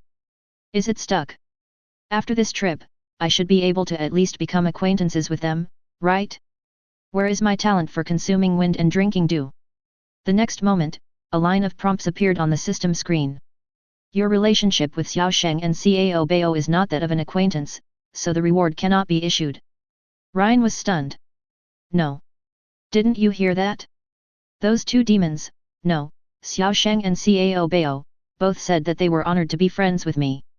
I will have cooperation with them in the future. How can we be considered as just casual acquaintances? A line of information appeared on the system screen again. Sometimes it's not just saying you're friends, the relationship is really just casual acquaintances. Rhine finally reacted at this time. Grass. These two damn goblins said they were friends, but they were just superficial friends, right? Okay, it would be fine if I could really make a friend by spending money, but are you kidding me? System, can you tell me how far I am from being just an acquaintance? After about 10 more transactions like this, we can become casual acquaintances. The host can continue to try to make friends with Xiao Sheng and Cao Bao, but the possibility of becoming close friends is very small. Rhine clenched his fists in anger. 10 more trades like this? That would cost at least 30,000 gold galleons in handling fees? Rhine has no shortage of this money, but he won't do such a shameful thing as spending it on someone who doesn't like him. Besides, according to the system, his friendship with the two fairies, Grip Hook, was at most just casual acquaintance. It is difficult to achieve close friendship, let alone a life and death friendship, and obtain the method of refining the treasure and money. After a moment, Rhine figured out the reason. Goblins and wizards are naturally incompatible. The two races have a blood feud that has lasted for thousands of years. In the original book, Grip Hook and Harry Potter were still settling the old score over the ownership of the Sword of Gryffindor 1,000 years ago, which shows how much grudge the goblins hold against wizards. In this case, it would be impossible to become close friends with the goblins just by relying on gold galleons. After realizing this, Rhine looked at the unhappy faces of the fairies such as Grip Hook. Grip Hook thought that his agreement was not in line with Rhine's wishes, so he asked cautiously. Mr. Rhine, is there a problem with the contract? If you are not satisfied with any of the terms, I can change it now. Rhine suddenly stood up and took his check back from the goblin. I'm not happy with you guys. I won't do this deal. You can keep the contract. The two goblins were stunned for a moment, and then angry looks appeared on their faces. Nothing is more infuriating to goblins than having their gold taken away from them. Sir Rhine, are you trying to amuse us by doing this? Rhine sneered. Why, just because I discuss the business details with you, I must make a deal with you. Then your deal is too easy to make. Immediately, Rhine ignored the two goblins' gloomy faces, exchanged the required amount of gold galleons at the counter outside, and followed Hagrid out of Gringotts. Hagrid's face was full of surprise. Rhine, what did you do to make those two goblins so angry? Rhine said lightly. Nothing. I just felt annoyed by the goblins' greed, so I played a trick on them. Hagrid suddenly realized, smiled, and gave Rhine a thumbs up. Well done. I also hate this money-hungry race. They would sell everything for gold. But then Hagrid muttered something else. But goblins are very vengeful. You better be careful next time you meet them. At this moment, Rhine paused slightly, and a look of joy suddenly appeared on his face. A new line of prompts appeared on the system screen. You parted ways with Xiao Sheng and Cao Bao on bad terms, and they both hold a grudge against you. Enemy relationship is turned on. You have a cold-eyed relationship with Xiao Sheng and Cao Bao. Beat them up and you will gain the talent of eating wind and drinking dew. You have a very jealous relationship with Xiao Sheng and Cao Bao. Beat them up 3 times to gain a talent for chess. You have a life and death relationship with Xiao Sheng and Cao Bao. Kill them both to obtain the ritual of refining the falling treasure and money. Current relationship, extremely jealous. Chapter 10. Looking at the enemy relationship opened in the system, Rhine took a deep breath, feeling that he had gained something in return. Okay, it's still possible, right? No matter how hard you try to make friends with the goblins, they will just ignore you. They became enemies quite quickly. Just this one conflict had led to them becoming extremely jealous of each other. It seems that the goblins' hatred for wizards is really ingrained in their bones. But it's better this way. Talents that can't be obtained through friendship can be obtained by beating them up, which saves a lot of trouble. This kind of personality is very similar to the goblin race. They fear power but not morality. They are just despicable. If you meet a similar BCH in the future, do the same. Seeing that he could get the Wind and Dew Drinking Award by beating up the two goblins 3 times, and the Ketheos Warren talent reminder, Rhine felt like turning back and beating them up right away. But he still restrained himself. Calm down, Gringotts is not the place for violence. Besides, the magical abilities of goblins should not be underestimated and are stronger than most adult wizards. Even though Rhine has a strong body and is not afraid of ordinary magic attacks, his means of attack are still too scarce. He may not be able to defeat 2 goblins, and he needs to develop more. It would be great if I could get the talent of mastering stick skills from Hagrid. With his iron skin and powerful staff skills, he attacked so violently that the 2 monsters probably didn't even have time to react. Pity. But he changed his mind. Anyway, everyone knows that the 2 goblins work at Gringotts. There is no need to rush. There will be plenty of opportunities to beat up these 2 goblins before school starts at Hogwarts. Now the important thing is to get your own wand. Following Hagrid, Rhine came to Ollivander's wand shop. The shop was small and shabby, with a solitary magic wand sitting on a faded purple cushion in the window. The peeling gold lettering on the door read Ollivanders, makers of fine wands since 382 BC. But when Rhine walked into the wand shop, he saw a line of information appear on the system screen. You came to the prehistoric sect, the weapon refining sect. Because you are a disciple of the Chan sect, you are personally received by the leader of the weapon refining sect, Oyuizi. Making friends with Oyuizi will greatly benefit you in the art of weapon refining. If you become friends with Oyuizi, you will gain the talent of metallurgy and silver refining, and have a unique ability to purify gold and stone. Become a close friend of Oyuizi and you will gain the talent of controlling fire, which will allow you to control various spiritual fires of heaven and earth with ease. Establish a life and death friendship with Oyuizi, and you will gain the talent of proving the truth with weapons. Your talent for refining weapons will be greatly improved, and you can improve your cultivation through refining weapons. Looking at Ollivander who was greeting him at the counter, Rhine took a deep breath.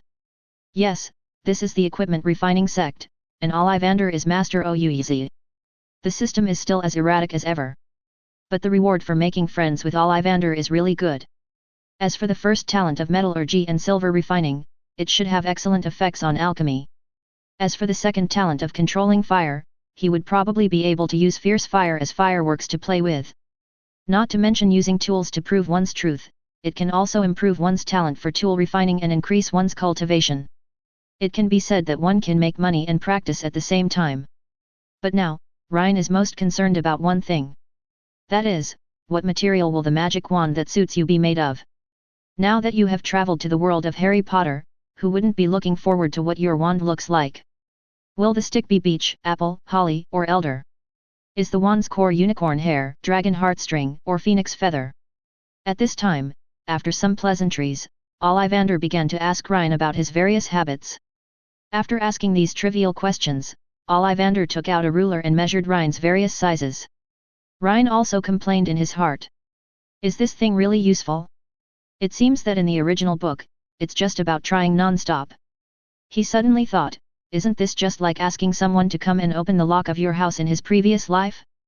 The locksmith could have opened your door in 10 seconds, but in order to make you feel that his money was worth it, he deliberately made himself look sweaty and grunting. Could it be that Ollivander's process is similar in nature? Just as he was thinking about this, Ollivander took out a stack of wand boxes from behind the door. Let me think about it, Mr. Rhine. Try this wand first. Hawthorn wood, unicorn bristles, perfect for guardian spells. Rhine reached out and took the wand from Ollivander. The moment you get hold of it, a wonderful feeling flows through you, and a soft white light bursts out from the tip of the staff, bringing with it a sacred feeling of dispelling darkness and protecting others. Ollivander looked surprised. Perfect fit. So smooth. He felt a pang of sadness in his heart.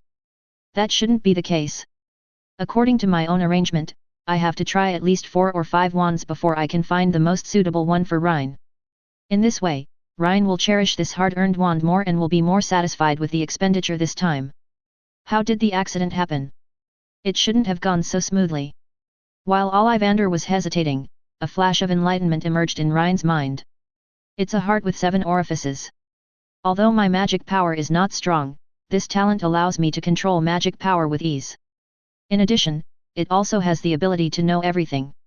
As long as the wand is not too extreme, I should be able to adapt it perfectly. Also, when I cast spells in the future, except for those extreme spells, I will be able to cast them without any bias. However, although Rhine can adapt to any wand, the combination of hawthorn wood and unicorn hair is more protective and is not Rhine's ideal wand. Then, Rhine took the initiative. Mr. Ollivander, can I try a few more? Ollivander handed one over subconsciously, but also said. Try a few more? This wand is already a perfect match for you. I'm afraid if I try a few more. The next moment, the beechwood wand of Dragon's Heartstring also emitted a spark of joy in Rhine's hand, making Ollivander look even more surprised. Is it also a perfect fit? How could that be? Beech and Dragon's Heartstring represent strong power, which is completely different from the previous wand. Then, something even more unexpected happened to Ollivander. Every wand that fell into Rhine's hands, although not making much noise, was a perfect fit. Ollivander looked at Rhine with increasingly fiery eyes. He rubbed his hands. Mr. Rhine, I have an unwelcome request. If you can do me a favor, I won't charge you for the wand this time. If your wand is damaged or needs maintenance in the future, I will give it to you for free. That's right. Could you please cooperate with me in doing some wand research when you are free in the future? Your magical properties are simply a treasure for wand studies. As he spoke, Ollivander began to murmur something like, when will we become the number one in Europe? Today. Rhine's eyes lit up. He had been looking for an opportunity to make friends with Ollivander, and it turned out that Ollivander came to him on his own initiative, which was perfect. Cooperating with Ollivander's research, this is nothing.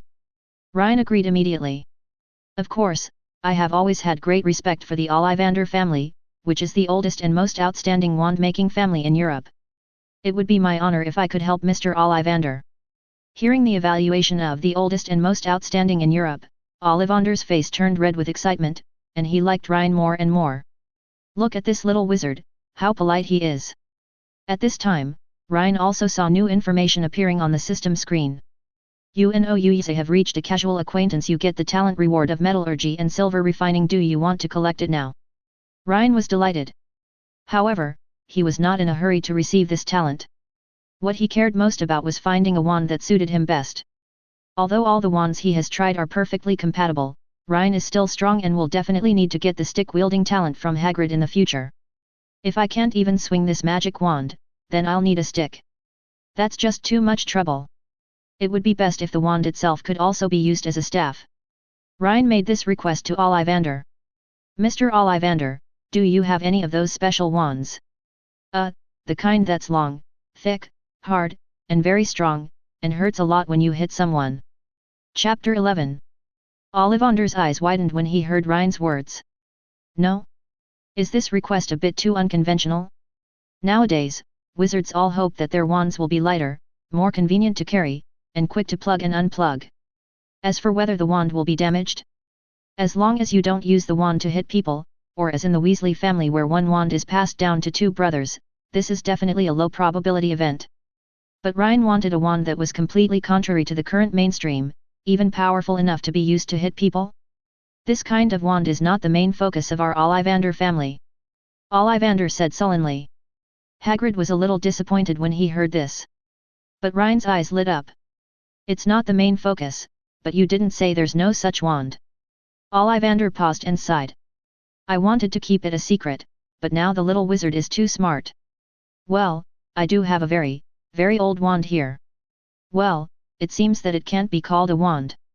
It would be more appropriate to call it a staff. This thing is a collection of our Ollivander family. It is a wand that is much older than before Hogwarts was founded, or even Merlin's. Then Ollivander entered the storeroom through a small door behind the counter. After searching for a long time, he finally found a long rectangular box covered with dust. This box alone is more than 1 meter long. The size of the pie was so huge that Ollivander couldn't even take it out himself, and had to use a levitation spell to bring it to the counter. When the box was opened, what appeared before Rhine was a staff made entirely of metal and engraved with various mysterious patterns. Ollivander's cheek twitched. Mr. Rhine, this is what you want. But I must advise you. This thing weighs at least several dozen pounds. It was a staff used by wizards to fight in ancient times. You have to know that wizards at that time didn't have many spells, and used melee combat more than spell casting, so this kind of staff was useful. But magic has developed to this point. Wizards no longer need physical combat. This slow, heavy, and difficult to carry staff has long been eliminated by history. Even though its physical and magical power are much stronger than current wands, I'm afraid only a physique like Hagrid can handle it. Not to mention the spell-casting gestures. If you choose it, it will be a huge problem to complete the Hogwarts courses. Rhine looked at the staff in front of him, and a hint of heat flashed across his eyes. Who can resist a round, straight stick with mysterious patterns? Then, Rhine reached out and grasped the heavy staff. As Ollivander kept telling him to be careful, but then his eyes turned into one of doubt about life, Rhine easily lifted the staff. Made entirely of metal and weighing dozens of pounds, it is almost unaffordable for all wizards in the magical world, but for Rhine, who has a body of iron and steel, it feels just right. The only thing that made Rhine feel a little dissatisfied was that the staff was still a little long for his current height. After all, he was only 11 years old and had not yet fully developed. His staff was almost taller than him, and it was troublesome to wield it. If only it could be shorter. Rhine sighed. And the next moment, a section of the pattern on the staff seemed to understand Rhine's words. The entire staff began to shorten. Although the weight remained the same and it was still much longer than an ordinary wand after being shortened, Rhine could already wield it like a short stick. Rhine's eyes became even more fiery. FK, it can become longer or shorter. He has a body of steel, so who can refuse a golden cudgel? That's it. Rhine chose this ancient staff without any hesitation. Ollivander maintained a doubtful expression throughout the entire process, and even blinked at Hagrid, with an idea coming to his mind. Is this little wizard a relative of Hagrid? Could he be Hagrid's illegitimate son, and also have half-giant blood? How could an 11-year-old wizard lift a staff weighing dozens of pounds at will? At the same time, he looked at the ancient staff that changed its length at will in Rhine's hand, and a thoughtful look appeared in his eyes. This ancient staff was also studied by the Ollivander family, but 1,000 years ago, the Ollivander family lost interest in it and simply treated it as a collection item. He also didn't expect that Rhine could make it show such characteristics. I have always believed that wands and their owners go to Ollivanders in both directions, and I couldn't help but think that this might be some kind of special fate. This topic aroused his interest even more. Well, Mr. Rhine, if you insist, I think this staff is indeed very suitable for you. Ollivander considered. I won't take your money. But I hope you can communicate with me regularly about your experience in using this staff, and help me complete some wandology research. Rhine naturally agreed to this. He also coveted the connections of Ollivander, the master of the weapon refining sect. If you go one step further and reach the level of close friends, you can gain the talent of controlling fire. Whether it's alchemy, potions, or combat, this talent will probably work wonders, and Rhine can't afford to miss it. Ollivander asked him to help, which was exactly what Rhine wanted. Finally, as Rhine and Hagrid were about to leave the store, Ollivander remembered one more thing. Oh, now I remember, my ancestors have studied this staff. The notes they left behind mentioned that although the staff was mostly intact, it seemed to have experienced a fierce battle that year, and there were still some damages. My ancestors repaired it and restored most of its functions, but due to the lack of some precious metal materials from ancient times, it has not been completely repaired. Otherwise it should have a special magical effect.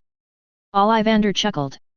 My ancestors were able to find some ancient magical relics back then, but I don't even have a single bit of ancient metal material now.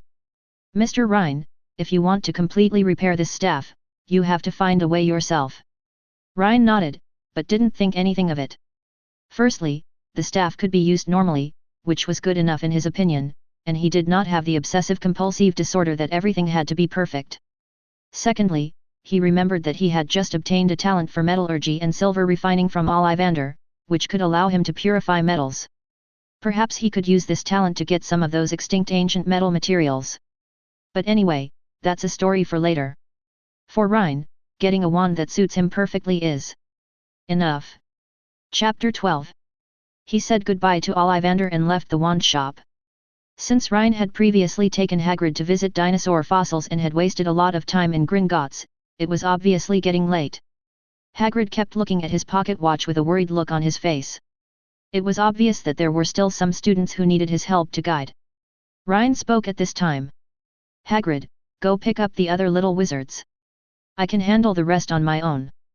Hagrid hesitated, then shook his head. No, how can I leave you alone in Diagon Alley? Rhine laughed. The most important thing has been done. Believe me, the next thing is buying books and clothes.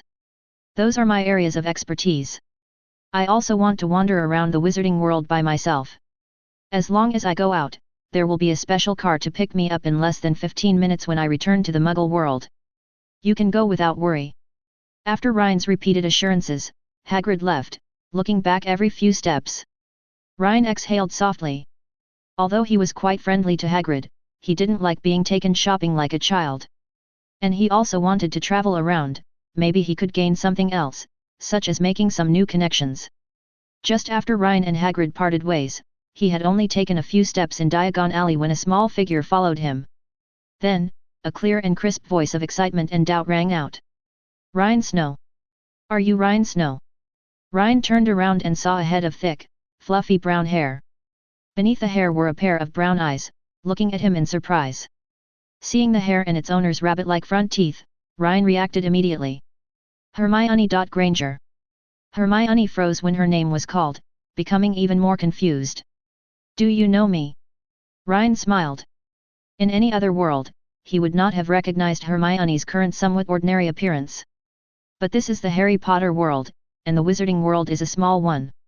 A little witch of this age, with this hair and eye color, and these front teeth, and of course, with that academic genius that can't be hidden at all, if it wasn't for Hermione he would have eaten it up. Of course I know you. You went to that elementary school." Hermione answered immediately. "Buckington Primary School, you once gave a presentation here. I don't know if you noticed, but I was the one who came on stage after you." "Well, you probably didn't notice because you were very busy at the time and left immediately after the speech." Rhine said. "It suddenly dawned on me. I remembered that day, and I said how come I knew your name the moment I saw you. Then I have to correct you. I did walk very fast that day, but I still saw you go on stage. You left a very deep impression on me. You are an extremely good student, Miss Granger." Hermione stood there blankly, not annoyed by the condescending tone in Rhine's words. After all, although the boy in front of her was the same age as her, even though she was so proud, Hermione didn't think she could achieve the same success as him. This is the most famous literary rising star in the world. Hermione was flattered to receive such comments from Rhine and found that Rhine actually had an impression of her. She even stuttered when she spoke. Thank you. I mean, is this your first time in Diagon Alley? Who is your professor guiding you?" Rhine laughed. "Because of me, Hagrid wasted a lot of time. There are still several little wizards waiting for him to pick up. Besides, I like to go shopping alone, so let him pick up other little wizards. But now that we have met Miss Granger, and you look as if you have been to Diagon Alley before, would you be willing to walk with me? I still have school uniforms and textbooks to buy, and it would be great if I could also buy an owl." Hermione's mind was still groggy, and before she could react, she had already nodded and followed Rhine forward. As she walked, she would secretly glance at Rhine from time to time, her heart beating faster. Rhine was also observing Hermione inconspicuously. Don't get me wrong, Hermione was only 11 years old, and Rhine didn't have that kind of thought in her mind. It was only after he met Hermione that new information appeared on his system screen. You happened to meet young Deng Chanyu on a street in Keoj City. She was visiting Keoj. Although the conferred god tribulation has not yet truly begun, and Deng Chanyu is still young, she has already shown the talent to be able to beat immortals with stones in the future. She can be said to be as good as a man. This made Rhine feel sad. Young Deng Chanyu?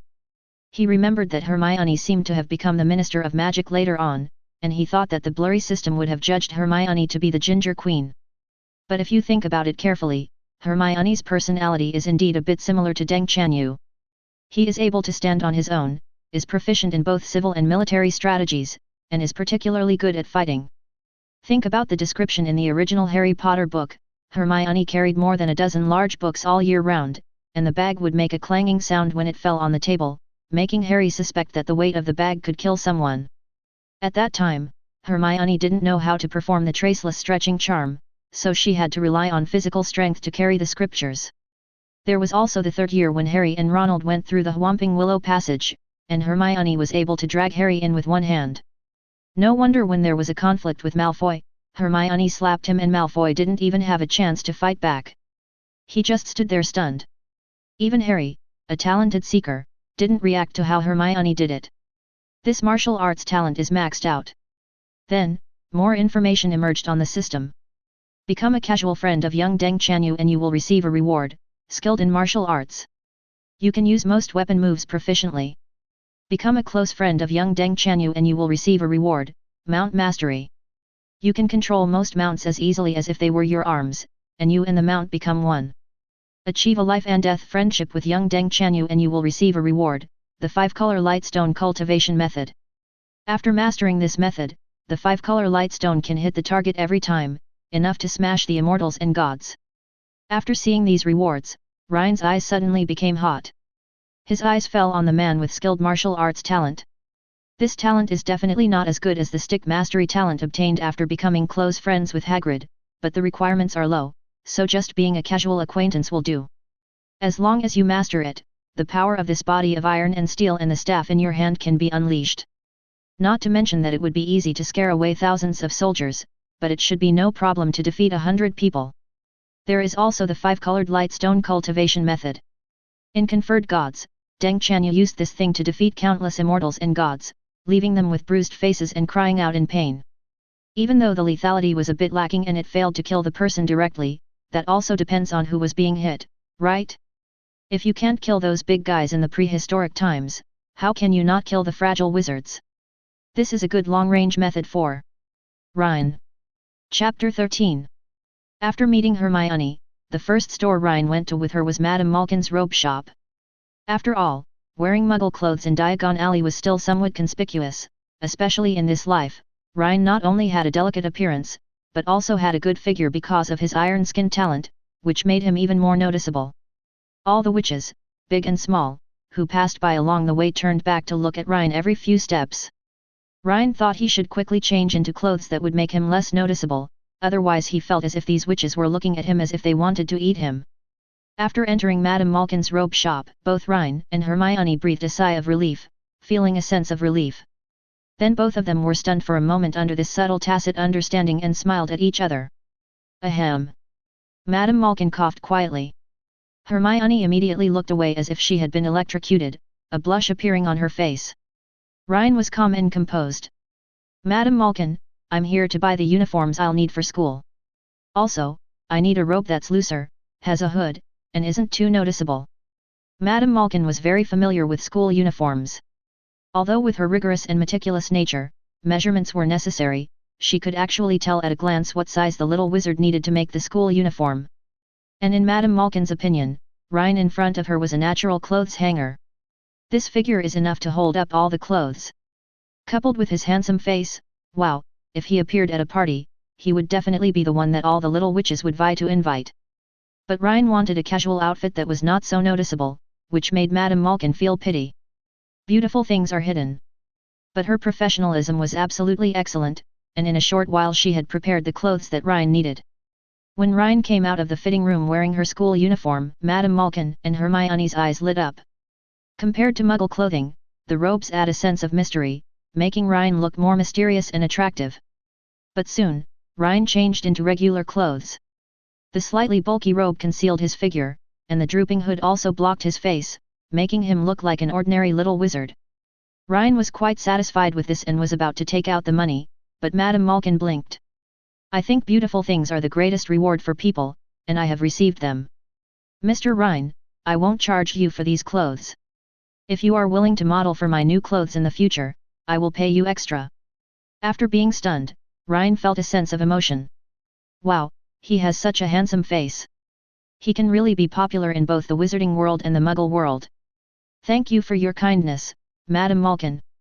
As for the modeling thing, I'll consider it if there's a chance. Immediately, Rhine hurriedly dragged Hermione out of the robe shop. Please keep this matter a secret for me.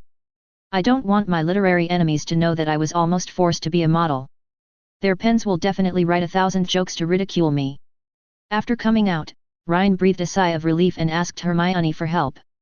Hermione nodded repeatedly, as if she was sharing a secret with Rhine. And this feeling is often a shortcut to closer relationships. Before anyone knew it, the information on the Rhine system screen was refreshed. You and your childhood friend Deng Chanyu are just casual friends. You get reward, skilled in martial arts. Do you want to collect it now? Rhine took a deep breath. Hermione, well done, thank you so much. Hermione looked at Rhine, who was suddenly happy with a bewildered face, thinking that he was so happy because she promised to keep a secret for him. But isn't it right to keep a secret? Rhine even said thank you to me. He doesn't have the arrogance of the legendary Wen Hao at all. He is such a good person. At this moment, Rhine resisted the urge to collect the reward right here and quickened his pace to finish the rest of his journey. By the time he had bought all the necessary books, crucibles, etc., Rhine felt quite tired even though he had a strong body. This is even more tiring than buying New Year's goods. No wonder many little wizards have to get involved with their entire family.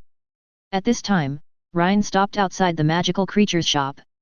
Connections are something that need to be maintained over the long term.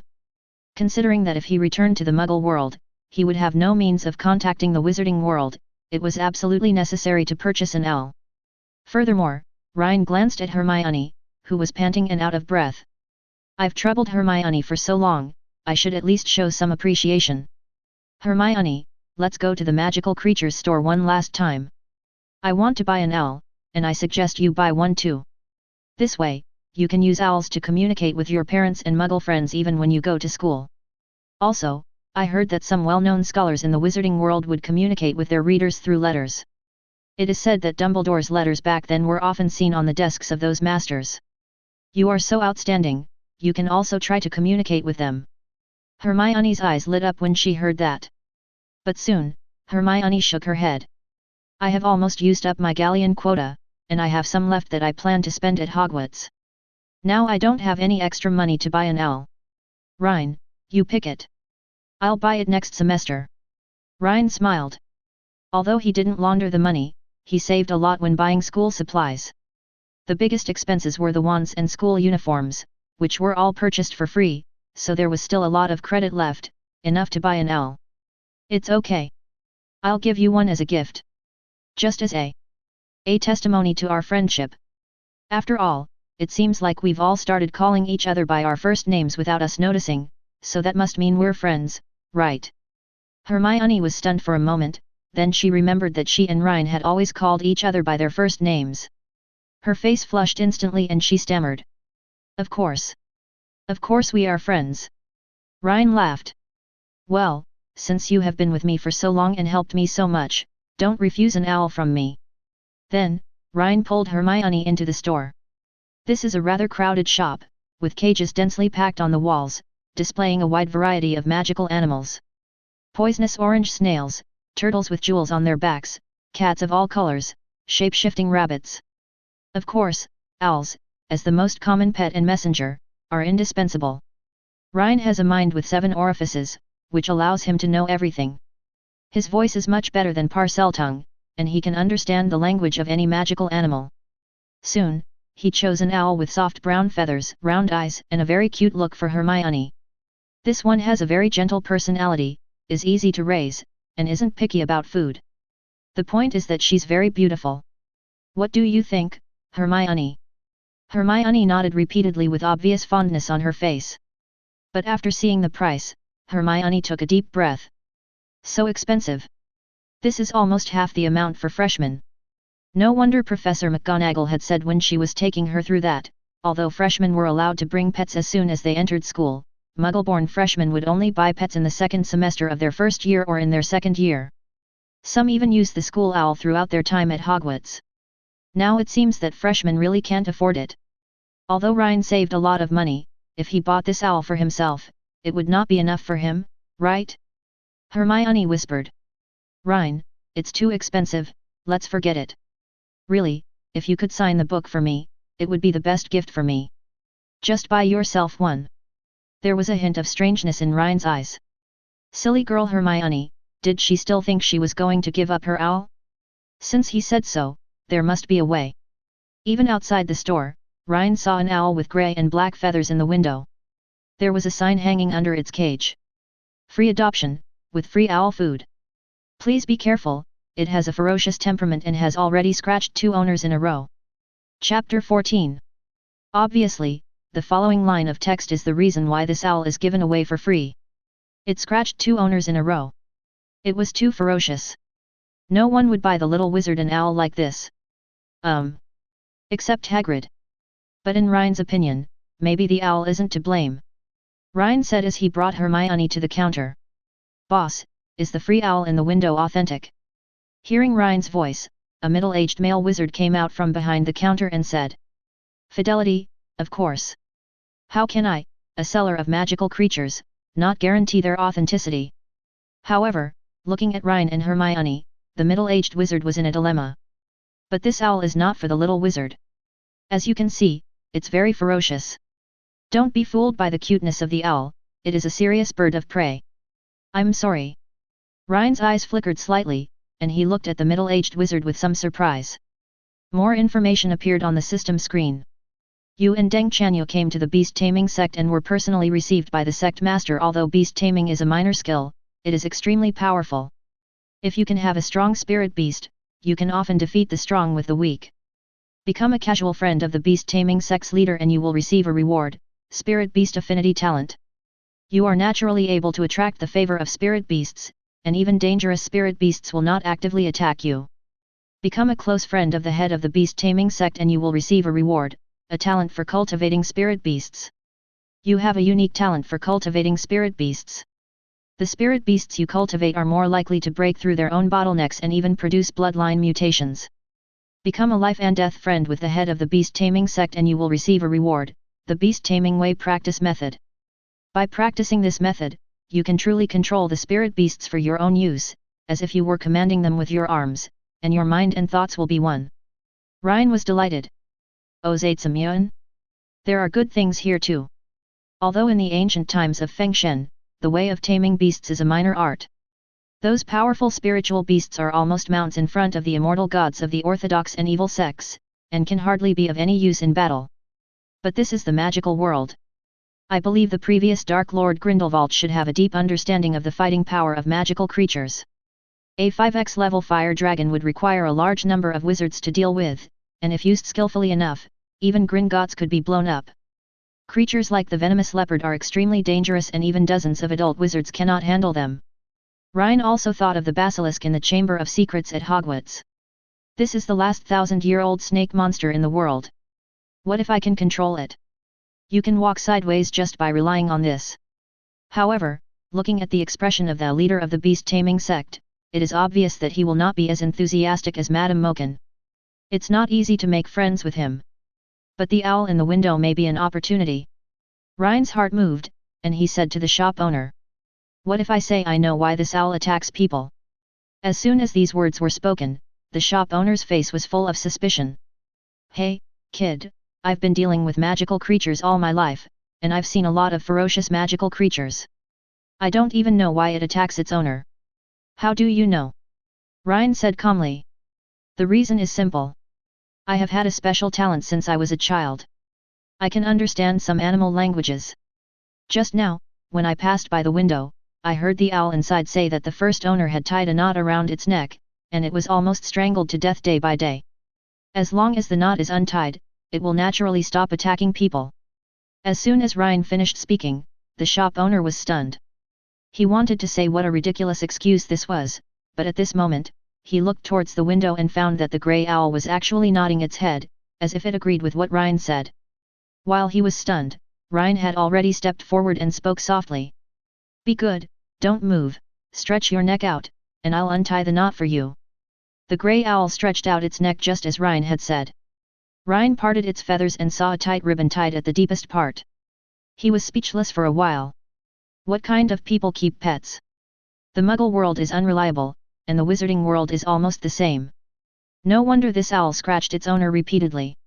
It must have been in a state of semi-suffocation for a long time. It's a miracle that it wasn't strangled to death. This is the legendary King Nailer. After Rhine untied the ribbon, the grey owl tried to move its neck, then flapped its wings happily with gratitude in its eyes.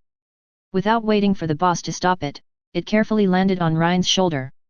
Hermione's eyes lit up when she saw this, full of admiration. Then she looked at the shop owner. You don't want to regret it, do you? The middle-aged wizard smiled bitterly. Looking at the grey owl's behavior, I'm afraid he will follow Rhine. Can he still regret it? Besides, it was just an owl, which didn't cost much to him. Giving it to Rhine would save him a display space. In comparison, it was the talent that Rhine had just shown that made the middle-aged wizard's eyes more excited. A talent for talking to magical animals? If Rhine is willing to help me, I might be able to get in some of the magical animals that are difficult to deal with. The middle-aged wizard rubbed his hands and chuckled. No regrets, this grey owl is for you. And this one? He pointed at the brown owl Hermione had chosen. It's free, and it's free. I have only one request. Rhine spoke as if predicting his thoughts. I won't be free after school starts, but between now and the start of school, and during the holidays, I can come and help you with a few things. The middle-aged wizard was overjoyed when he heard this. Make a deal. My name is Warwick. Rhine, don't worry. I will never ask you to help me for nothing. I have a lot of good things here. Rhine was also delighted. The relationship with the leader of the beast-taming sect is just that of an acquaintance. Spirit-beast affinity talents can be obtained. Coming out of the magical creature's shop and looking at the sky outside, Hermione realized how late it was. Her face was full of anxiety. No, I have to leave now. My family must be worried. Rhine, thank you for the owl. See you next time. Seeing Hermione leaving in a hurry and the system screen showing that the two of them had reached the level of close friends, Rhine's face was filled with joy. Then, the fiery color in his eyes seemed to be real. He made a lot of money on this trip to Diagon Alley. He had obtained the talents of martial proficiency and mount proficiency from Hermione, the talent of metallurgy and silver refining from Ollivander, and now the talent of affinity with spirit animals from Warwick. 4 rewards are waiting for you. If Rhine wasn't afraid of causing any trouble in Diagon Alley, he would have been tempted to find a dark corner to collect all the rewards. But he still endured it and returned to the mansion. The first thing Rhine did when he returned was to lock the door of the study and take a deep breath. System, skilled in martial arts, talent for mastering mounts, talent for metallurgy and silver refining, talent for affinity with spirit beasts. Give me all of them. Chapter 15. As Rhine whispered in his mind, information on the system screen began to refresh rapidly. Current connections: Uncle Wang Bigan, friend of life and death; Ling He, close friend; Yuan Hong, casual acquaintance; Young Deng Chanyu, close friend, the leader of the weapon refining sect; casual acquaintance, the leader of the beast taming sect; casual acquaintance. Current enemies: Xiao Sheng, Cao Bao, looking at each other coldly. Current rewards: 7 aperture exquisite heart talent, night vision talent, wind control talent, bronze skin and iron bones talent, metallurgy and silver refining talent, spirit beast affinity talent, mount proficiency talent, martial arts proficiency. When densely packed words appeared in the reward column, strange changes also occurred to Rhine simultaneously. The most obvious thing was that countless experiences in using weapons flooded into his mind out of thin air and were quickly transformed into muscle memory. It was as if he was really a martial arts genius who had practiced hard day and night for many years. Fists, swords, sticks, bows and crossbows, Rhine is proficient in all of them at this moment. Is this the martial arts proficiency you got from Hermione? Rhine took a deep breath, grasped the heavy staff, and suddenly smashed it out. The sharp wind from the stick instantly filled the study, and on his skin, there was a faint golden bronze color flowing. At this moment, Rhine felt like there was a giant monster from the magical world in front of him, and he could knock it down with one blow after another. Do you understand the power of having iron skin and bones combined with skilled martial arts? As Rhine was enjoying the reward of his martial arts proficiency, a hint of surprise gradually appeared in his eyes. The martial arts I just acquired seem to be perfecting unconsciously through my practice. No, that's not right. It's not just martial arts that are proficient, but also the 7 apertures of the heart that are at work. Rhine looked confused and uncertain. He thought of the description in Feng Shen about the exquisite heart with 7 orifices, which is knowledgeable about all things, able to understand their essence, and extremely intelligent. A person with a smart mind, if he were a civil servant, would definitely be a talented person who could support the country. Uncle Wang Bigan was included in the list of gods after his death, and his title was exactly Wenkuxing. If this kind of talent is used to practice martial arts, it will be an extraordinary talent. However, this was not reflected in the original book, but at this moment, Rhine truly felt it. The martial arts acquired from Hermione were judged by the system to be nothing more than the martial arts of young Deng Chanyu. Although skilled, they were only relatively rare among mortals. That's nothing compared to Hagrid's natural talent in stick handling. He can swing the stick at will, and even young Deng Chanyu could not match it after decades of hard practice. But now, with the blessing of the 7 aperture exquisite heart, Rhine's martial arts are moving towards a higher level. Perhaps many years from now, Rhine's martial arts skills will be able to reach a level comparable to that of a master of stick fighting. But after a moment, Rhine shook his head and stopped practicing martial arts. I have a ready-made talent for stick fighting, why would I bother to practice it myself when I can get it for free? Compared to training his martial arts to a level that could rival immortals and gods, Rhine was more looking forward to whether his magical talent in stick fighting could be enhanced by the 7 apertures heart. What era is it now? All the systems are here. Who still wants to practice hard? The right way is to make more connections and cheat. Then, Rhine gently stroked the staff in his hand, and a strange feeling emerged in his heart. Previously he thought that the staff was a whole piece and well made, but now, just by rubbing it lightly, he could feel that some of the lines were of inconsistent age, which should be the repairs made by the Ollivander family. There are also some missing metals on some of the patterns, which have not been filled yet. It seems that this is the defect that Ollivander mentioned. Rhine licked his lips. After this feeling emerged, he seemed to have a better affinity with the staff in his hand. It's not just the staff. For example, the pen on his desk made of special material. Rhine could feel its general composition just by rubbing it in his hand. If Rhine were given some raw materials in a furnace, he felt he could replicate the same pen. Not only that, Rhine had similar feelings even with gold galleons. Given time and raw materials, he can work out the formula for gold galleons. Except for the anti-counterfeiting magic that cannot be added, everything else should be exactly the same. The talent for metallurgy and silver refining comes from the Honghuang refining sect. It is indeed extraordinary. But I haven't come into contact with alchemy yet, so it's not very useful in this area. On the contrary, I have gained some unexpected benefits in combat. Rhine can sense the composition and properties of metal products that it has touched. It's like a feeling of unity between man and device, as if you have been playing with it in your hands for a long time and are very familiar with it.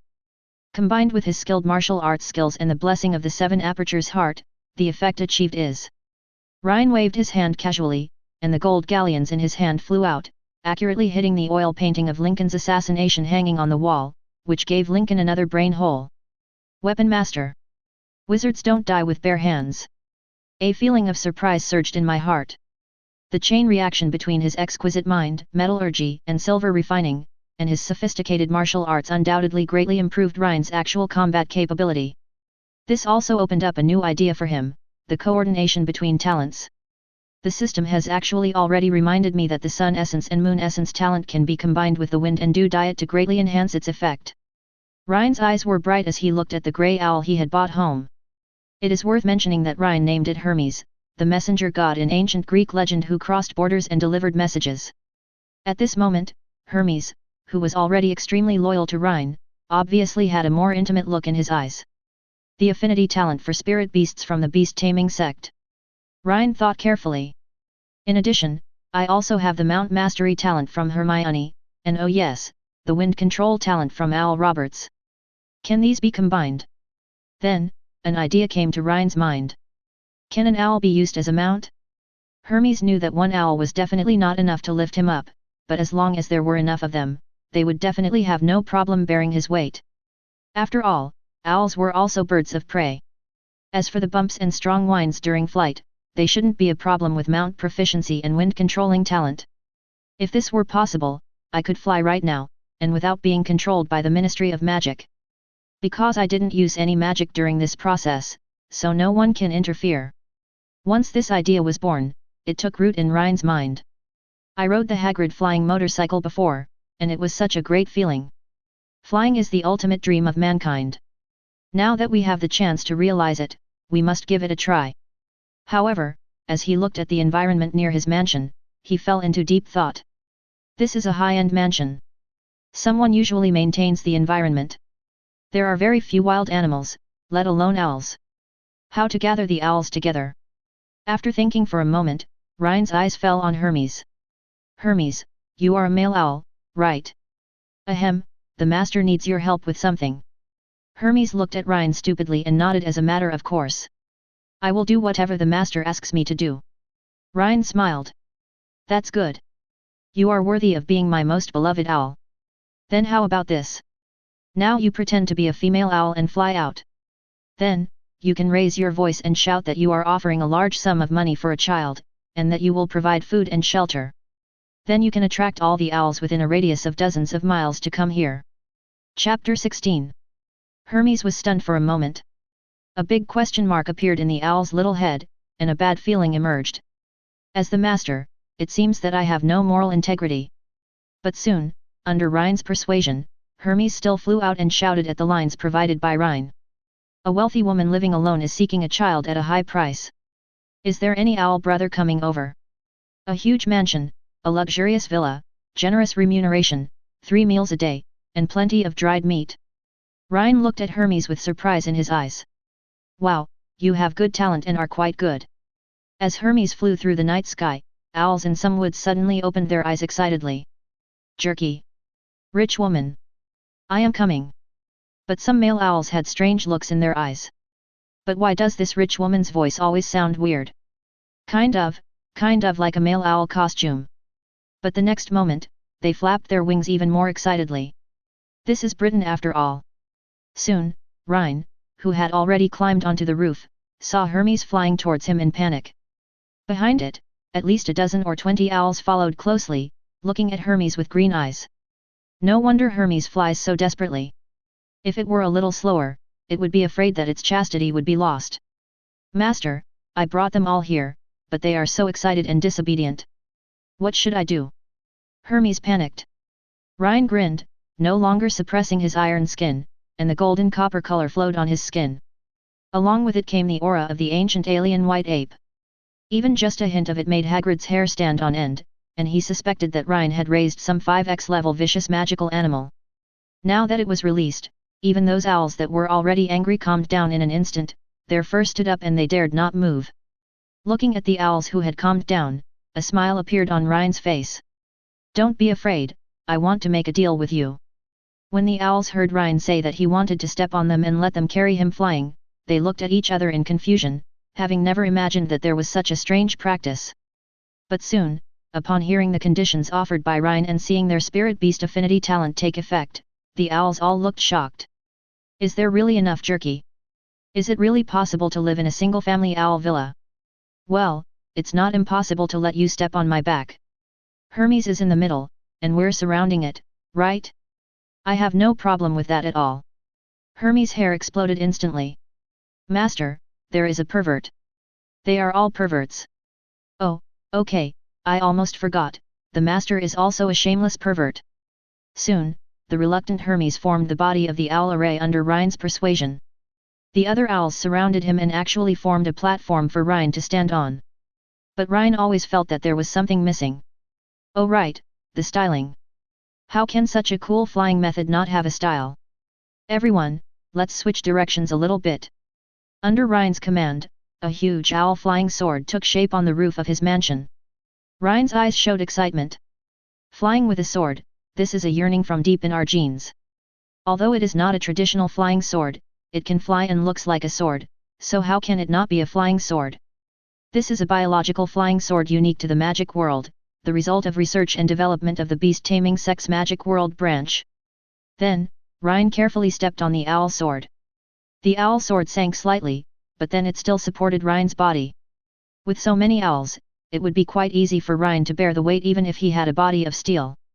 Then, Rhine, who had just stood on it and felt a little unstable, suddenly had a strange feeling, as if his feet had taken root, and his body naturally rose and fell with the owl sword. Mount Mastery takes effect. Rhine can control almost all mounts, including flying swords, flying brooms, knight marshals, and even owl flying swords. At this moment, Rhine made up his mind and took a deep breath. This height is not too high. With a strong body, it won't be a big problem even if you fall down. Then fly. Following his instructions, the owls that formed the flying swords flapped their wings in unison. After the initial lack of coordination, the owls began to cooperate with each other and became familiar with each other, gradually unifying the frequency of flapping their wings. Owl flying sword, warm-up completed. The next second, the scenery in front of Rhine changed and suddenly rose into the air. The scenery below me became smaller, and the scenes around me passed by faster and faster. The wind began to howl. After the initial shock and a little panic, Rhine started laughing. With the help of a combination of talents and selling out a little bit of his moral integrity, he took off. In the wizarding world, apart from Voldemort and Snape, who was later taught some magic by Voldemort, no one else could fly without using a broomstick, thestral, or flying carpet. But at this moment, Rhine did it. Fly with the eagle sword and ride the wind. The howling winds all around him became gentle as he approached Rhine thanks to his wind control talent. It did not cause him any difficulty at all and even made the flight of the owl sword easier. Faster, faster. As Rhine sounded, the owl sword flew higher and higher, faster and faster, straight into the sky. It took Rhine half an hour to calm down from the excitement and ecstasy of his first flight. It feels so good to be free from gravity. And this is just the beginning, Rhine's eyes showed desire. It's just an owl flying sword, a completely worthless trick. Even the firebolt of the wizarding world, the flying magic like Voldemort, or even flying on a fire dragon, are nothing.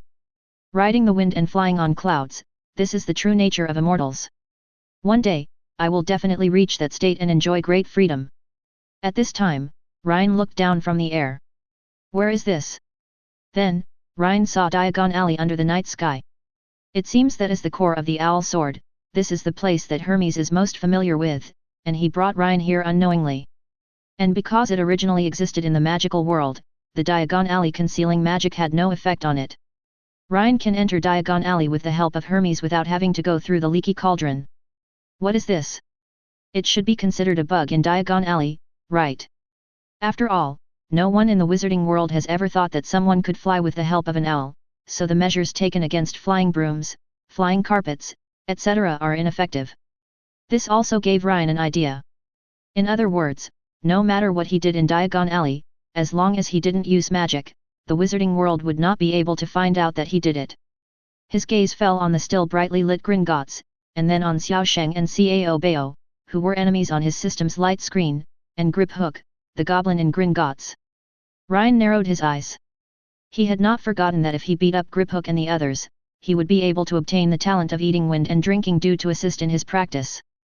I'm sincerely trying to make friends with you, but you guys treat me as a superficial brother, right? Today I will let you know what vengeance never lingers and what justice from heaven means. Chapter 17.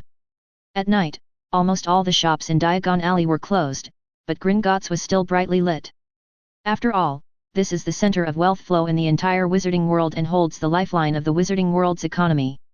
For the goblins, watching the glittering gold coins enter the warehouse is simply a pleasure.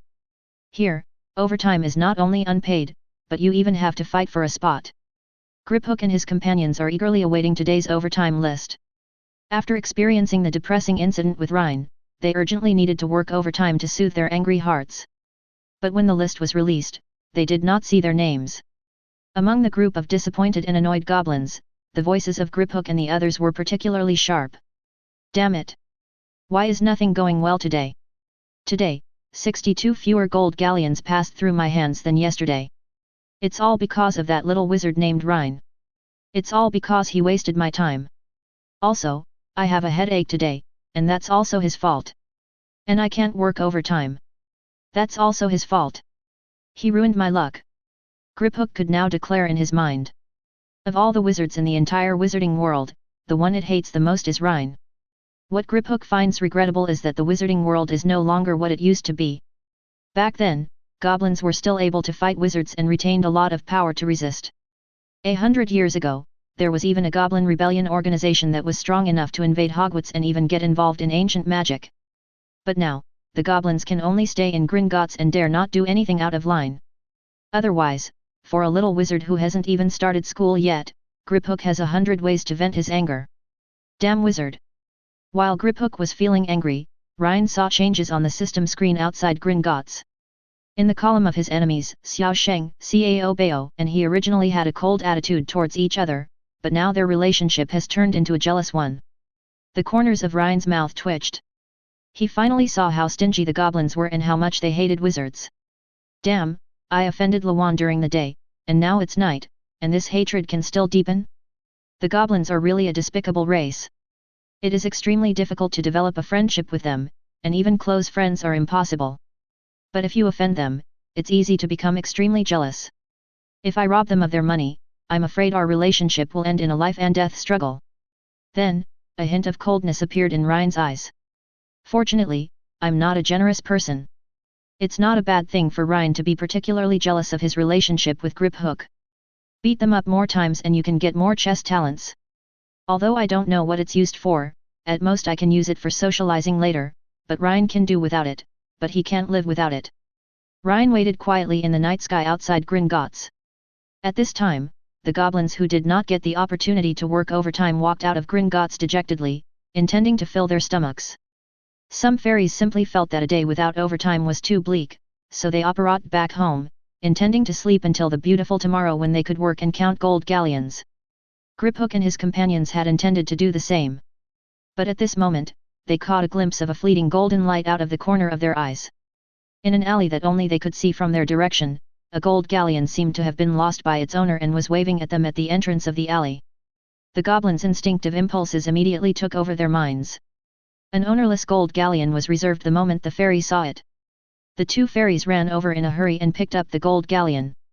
How beautiful! There was greed and passion in Pull the Ring's eyes. This must be God's compensation for our unlucky day. But the next moment, the two goblins suddenly felt a gust of evil wind surging from above, covering them with a creepy atmosphere. They subconsciously looked up, only to find that all they saw in front of them were owl wings, completely blocking their vision. Suddenly, a figure dropped from the sky among the owl's overlapping wings. Two hands stretched out from under the flying black robe, grabbed the heads of the two goblins, and pressed them hard to the ground. In an instant, Griphook and the others seemed to be hit by some extremely powerful stun spell and lost consciousness without a sound.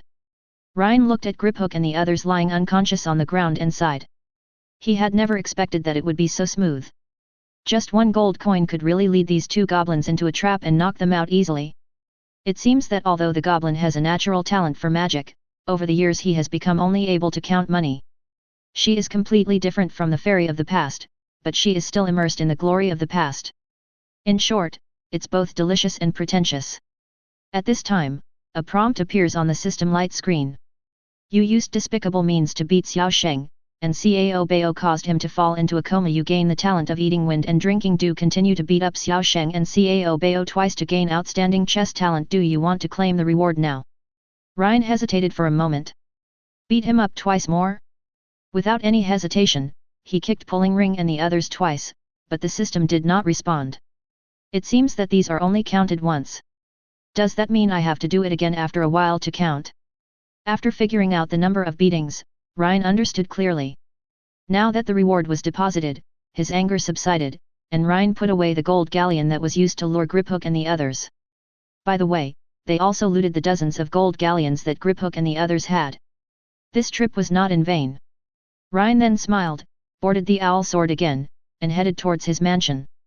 Griphook and the others were found by the goblins of Gringotts an hour later and rushed to St. Mungo's hospital. The doctors at St. Mungo's hospital looked at the injuries suffered by Griphook and other goblins, waving their wands with expressions of surprise and doubt in their eyes. They seem to have been attacked by a very strong stun spell. Our spell-breaking method has no effect. We can only wait for them to wake up on their own. Hearing this, the goblins of Gringotts looked nervous. It doesn't matter if Layup and the others are unconscious, at least there are two less people to compete for overtime. But they were actually under a coma spell that even St. Mungo's hospital couldn't remove? Could it be that a wizard wants to take action against Gringotts? No, we must increase our vigilance. At this time, Rhine, who had returned home, did not expect that St. Mungo's hospital would make such a misjudgment, nor did he expect that Gringotts would hit the jackpot by accident and predicted that someone was going to break into Gringotts. All his thoughts now were focused on his talent of eating wind and drinking dew. Speaking of which, apart from not having the Sun Essence and Moon Essence talent yet, this is the only talent I've seen that can assist in cultivation. I wonder if this talent that can assist cultivation in the prehistoric world can be effective in this world. Rhine's eyes showed anticipation. System, receive the talent of eating wind and drinking dew. Chapter 18. Following Rhine's whisper of receiving the reward, the information on the system screen was refreshed again. There is a new talent called Eat Wind and Drink Dew in the reward column. Then, Rhine waited for change to occur. But after a moment, there was a look of astonishment in his eyes. Previously, whether you received the 7 Aperture Heart or the Bronze Skin and Iron Bones talent, there would be immediate results. Even for the less conspicuous talents such as affinity with spirit beasts and metallurgy and silver refining, Rhine could quickly feel their effects. However, if Rhine had not seen the additional reward for this talent of eating wind and drinking dew in the system column, he would have doubted its existence. No, man, Make some noise. Rhine's heart skipped a beat. Could it be that this talent cannot be used in the magical world? For the next 2 hours, Rhine kept trying to figure out how to use his talent of eating wind and drinking dew, but he couldn't get the hang of it. Just when he was feeling disappointed and thought that his talent for eating wind and drinking dew might not be able to adapt to the magical world, Butler Flanders knocked on the study door. Sir Rhine, excuse me. I noticed that the light in your study was on all the time. You didn't eat much today. The kitchen prepared a midnight snack for you. Would you like to have some? At this moment, Rhine responded subconsciously. No, I'm not hungry yet. The next moment, he suddenly reacted. That's not right. In fact, I was hungry when I was flying the owl sword before, but the excitement at that time overwhelmed my hunger, and I was thinking about eating something when I came back. Why am I not hungry now? No other talents could be of any help in this regard, so the only possibility was the food and drink that he had obtained earlier. Looking at the system's description of this talent, Rhine gradually had an idea in his mind. In the ancient Feng Shen, cultivators like Xiao Sheng and Cao Bao can absorb the spiritual energy of heaven and earth by eating wind and drinking dew. Not only do they not need to eat worldly food, but they can also improve their cultivation. But how can the spiritual energy of the magical world compare with that of the ancient world? The effects of eating wind and drinking dew are naturally not visible to the naked eye, but are like a trickle of water, eliminating hunger and thirst without you realizing it. Rhine frowned. It saves the trouble of eating and drinking, and although it is very convenient on a daily basis, it does have some benefits if you don't need to prepare food in the future if you have adventures. But this was still far from the effect he expected. He imagined that this talent would allow him to absorb spiritual energy. According to the system, if combined with the Sun Essence and Moon Essence talent, the effect of assisting cultivation will be greatly improved. Perhaps then we will be able to sense energy such as spiritual energy. But is there really no other way now? Rhine felt unwilling. Then he looked out the window and a flash of inspiration came to his mind. Eating wind and drinking dew. Yes, this is of course related to the wind and the environment in which dew is born. Otherwise, Xiao Sheng, why would Cao Bao be in a famous mountain like Huiai Mountain? Of course it's because the feng shui here is good and the spiritual energy is abundant. If I can find an environment with more abundant spiritual energy, the effect of eating wind and drinking dew should be more obvious. Rhine thought that there was a so-called 33 heavens in the ancient world. The higher you go, the more abundant the spiritual energy becomes. Of course, the 33 heavens are filled with strong winds that can kill even immortals and gods. Even though independent cultivators like Xiao Sheng and Cao Bao know that there is enough spiritual energy in the sky, they dare not go up. But this is the magic world, there is no danger like strong winds, although there is no such thing as 33 heavens, but Rhine can try a higher place to see if his talent for eating wind and drinking dew can be enhanced. Soon, Rhine gave an order and condensed the owl flying sword again. As Hermes and the other owls flapped their wings, Rhine soared into the sky. High. Higher. Reach as high as you can. As things on the ground gradually became smaller and the clouds got closer, Rhine's eyes were filled with surprise. He could finally feel, amidst the howling wind and between the condensed clouds and water droplets, an imperceptible stream flowing into his body. It was a refreshing feeling. Wherever it passed, hunger and thirst were all gone. Rhine's sleepiness was also gone, and he became energetic. It works. It really works. But this is not enough. The cool air is too weak and can only relieve hunger, thirst, and fatigue. But what I want is the improvement of my cultivation. Rhine's eyes were determined as he urged the owl sword to reach its maximum height again. At the same time, he had an idea and used his talent for controlling the wind. The height was raised again, and coupled with the use of the wind-controlling talent, the effect of the talent of eating wind and drinking dew finally achieved a qualitative change. A much cooler current than before rushed into his body from the air. Then, most of this airflow was infused into Rhine's skin, flesh, tendons, and bones. A golden bronze luster appeared on his skin, and seemed to be slightly enhanced as the cool air flowed in. Rhine's heart moved. I'll call this cool airflow spiritual energy. Is this the spiritual energy that is enhancing my natural talent of being strong and strong? Yes, the monsters in the ancient times also ate wind and drank dew, swallowing and exhaling the essence of the sun and the moon to strengthen their bodies.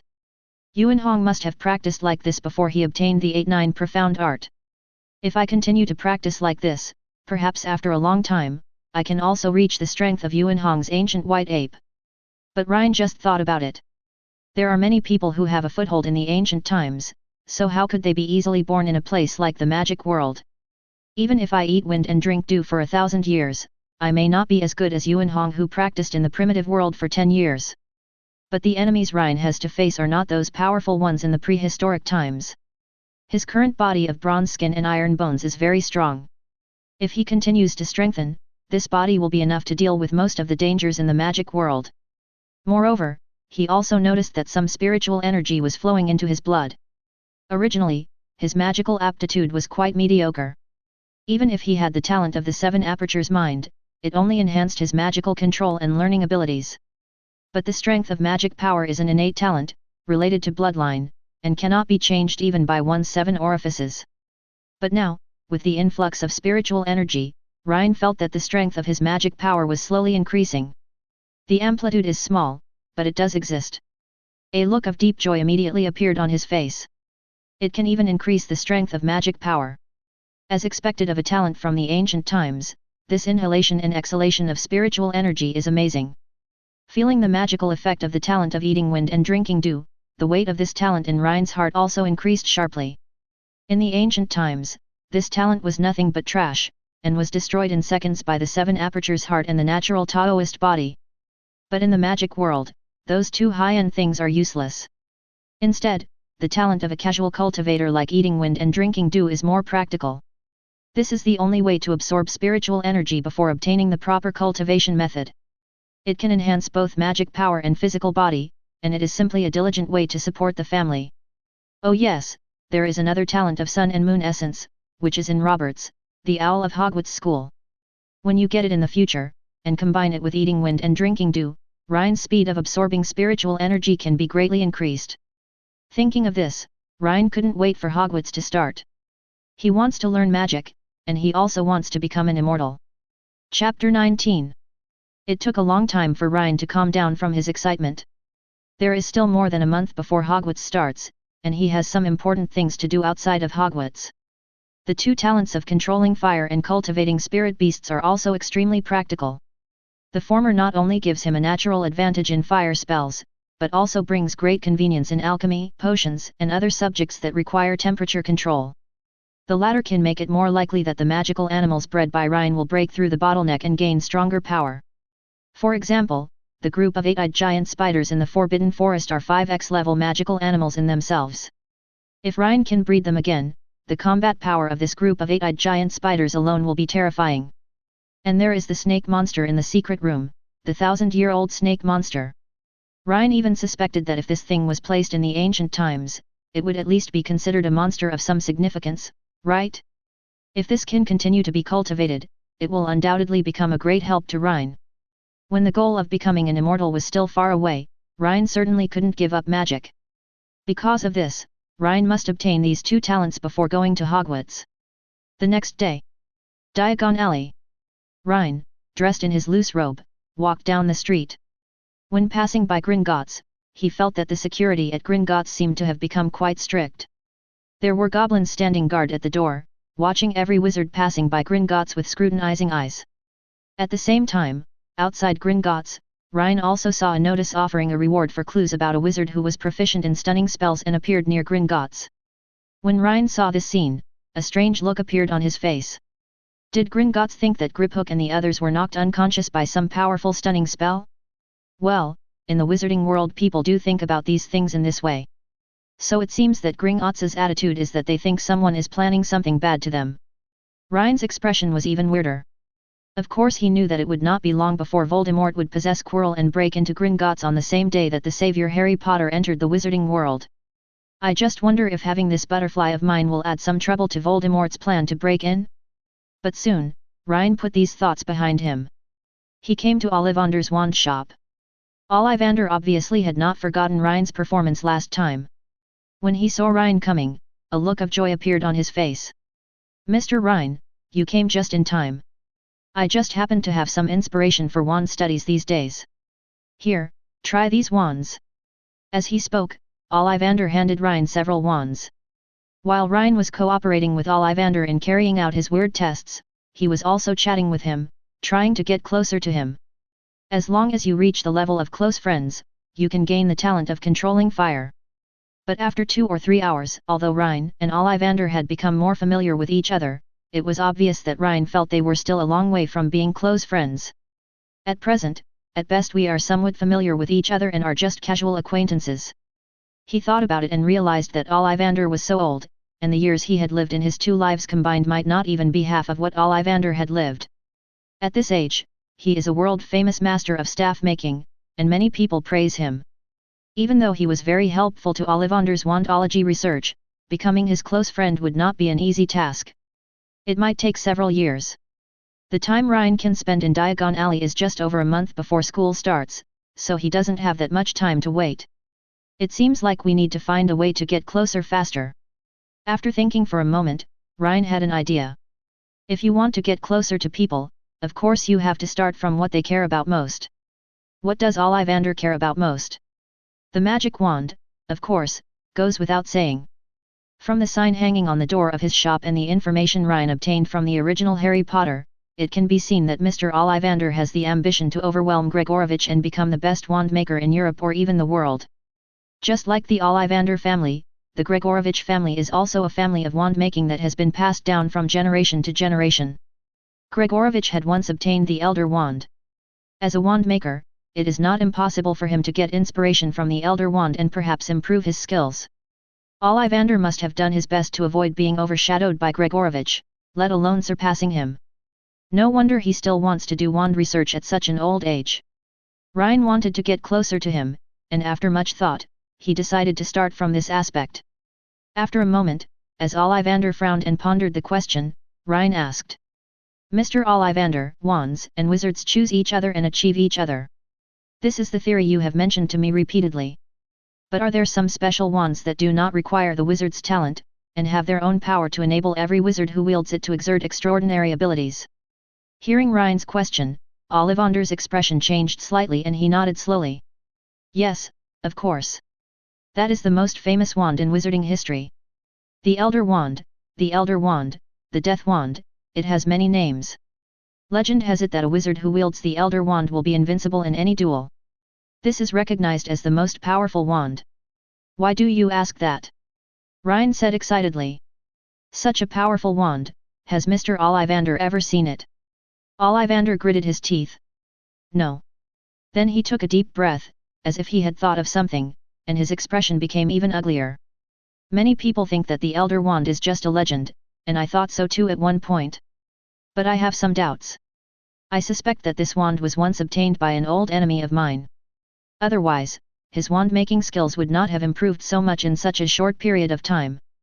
But he certainly didn't get to keep the Elder Wand for very long, which is a pity, but it also seems to be a good thing.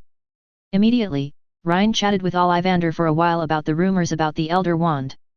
Ollivander's eyes also revealed his fascination with the Elder Wand. Seeing that the atmosphere was almost set, Rhine's eyes flashed and he asked curiously. The Elder Wand should be at least 1,000 years old.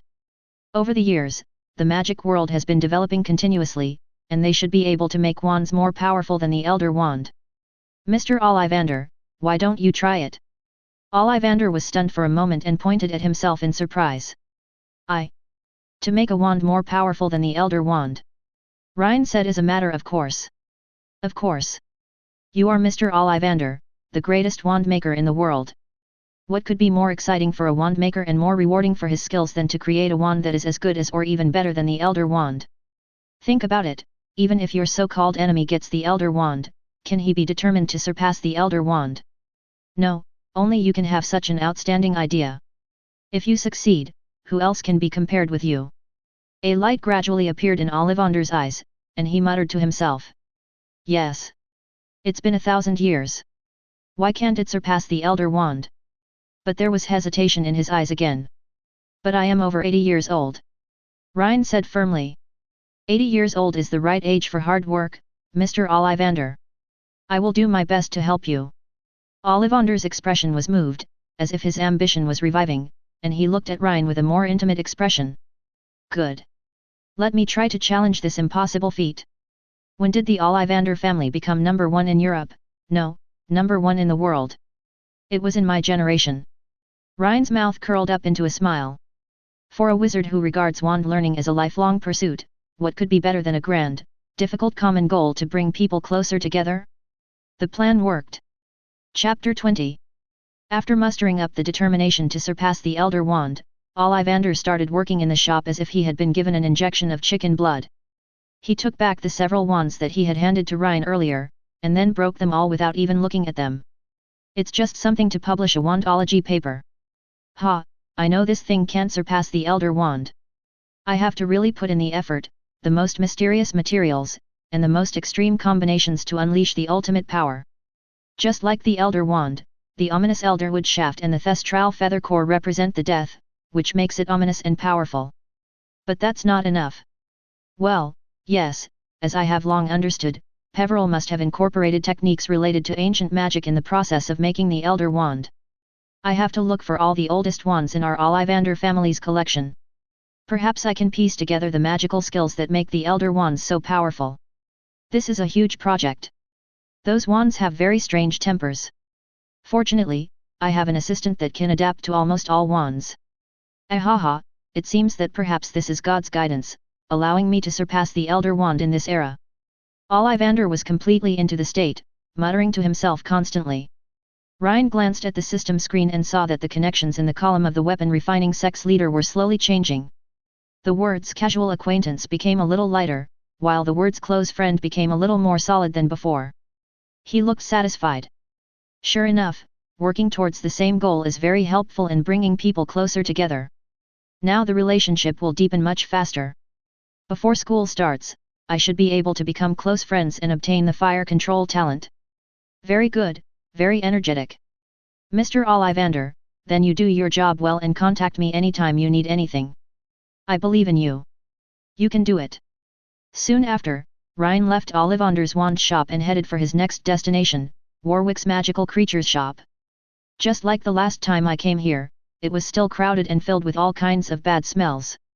When he saw Rhine, Warwick also remembered this little wizard who could talk to magical creatures. He waved happily. Rhine, I hope I remember your name correctly. I have been waiting for you for a while. You came at the right time. I have a big business waiting for you to join. As he spoke, Warwick lowered his voice. There is a batch of fire crabs to be exported from Fiji. This magical animal has jewels of various colors on its shell and it can also shoot flames from its tail. This is a pet that many upper-class wizards like, but they are not easy to get along with. I can handle one or two of them, but if there are too many, I'm afraid they will burn down my shop. But since you are here, Rhine, you can calm them down so that they don't spit fire all the time. When you sell them, I will give you a lot of gold galleons. Looking at Warwick's excited expression, a strange look flashed across Rhine's eyes. If this was a game, then Warwick was issuing mission commissions to him. If you want to get closer to Warwick and become his best friend, that's very simple. Just complete enough commissions. But unfortunately, just like in Ollivander's wand shop, Rhine didn't have enough time to look after fire crabs. As for completing commissions, whoever wants to do it can do it. Why not take a shortcut if you can? Immediately, Rhine said quietly. Mr. Warwick, is this the big business you're talking about? That shouldn't be the case. I think you are a wizard who will achieve great success. You will definitely accomplish great things. Selling a few fire crabs is nothing to you. I see. You must not trust me enough to tell me your real plan and grand business idea, right? Rhine's words stunned Warwick. Ah! He stared at Rhine blankly.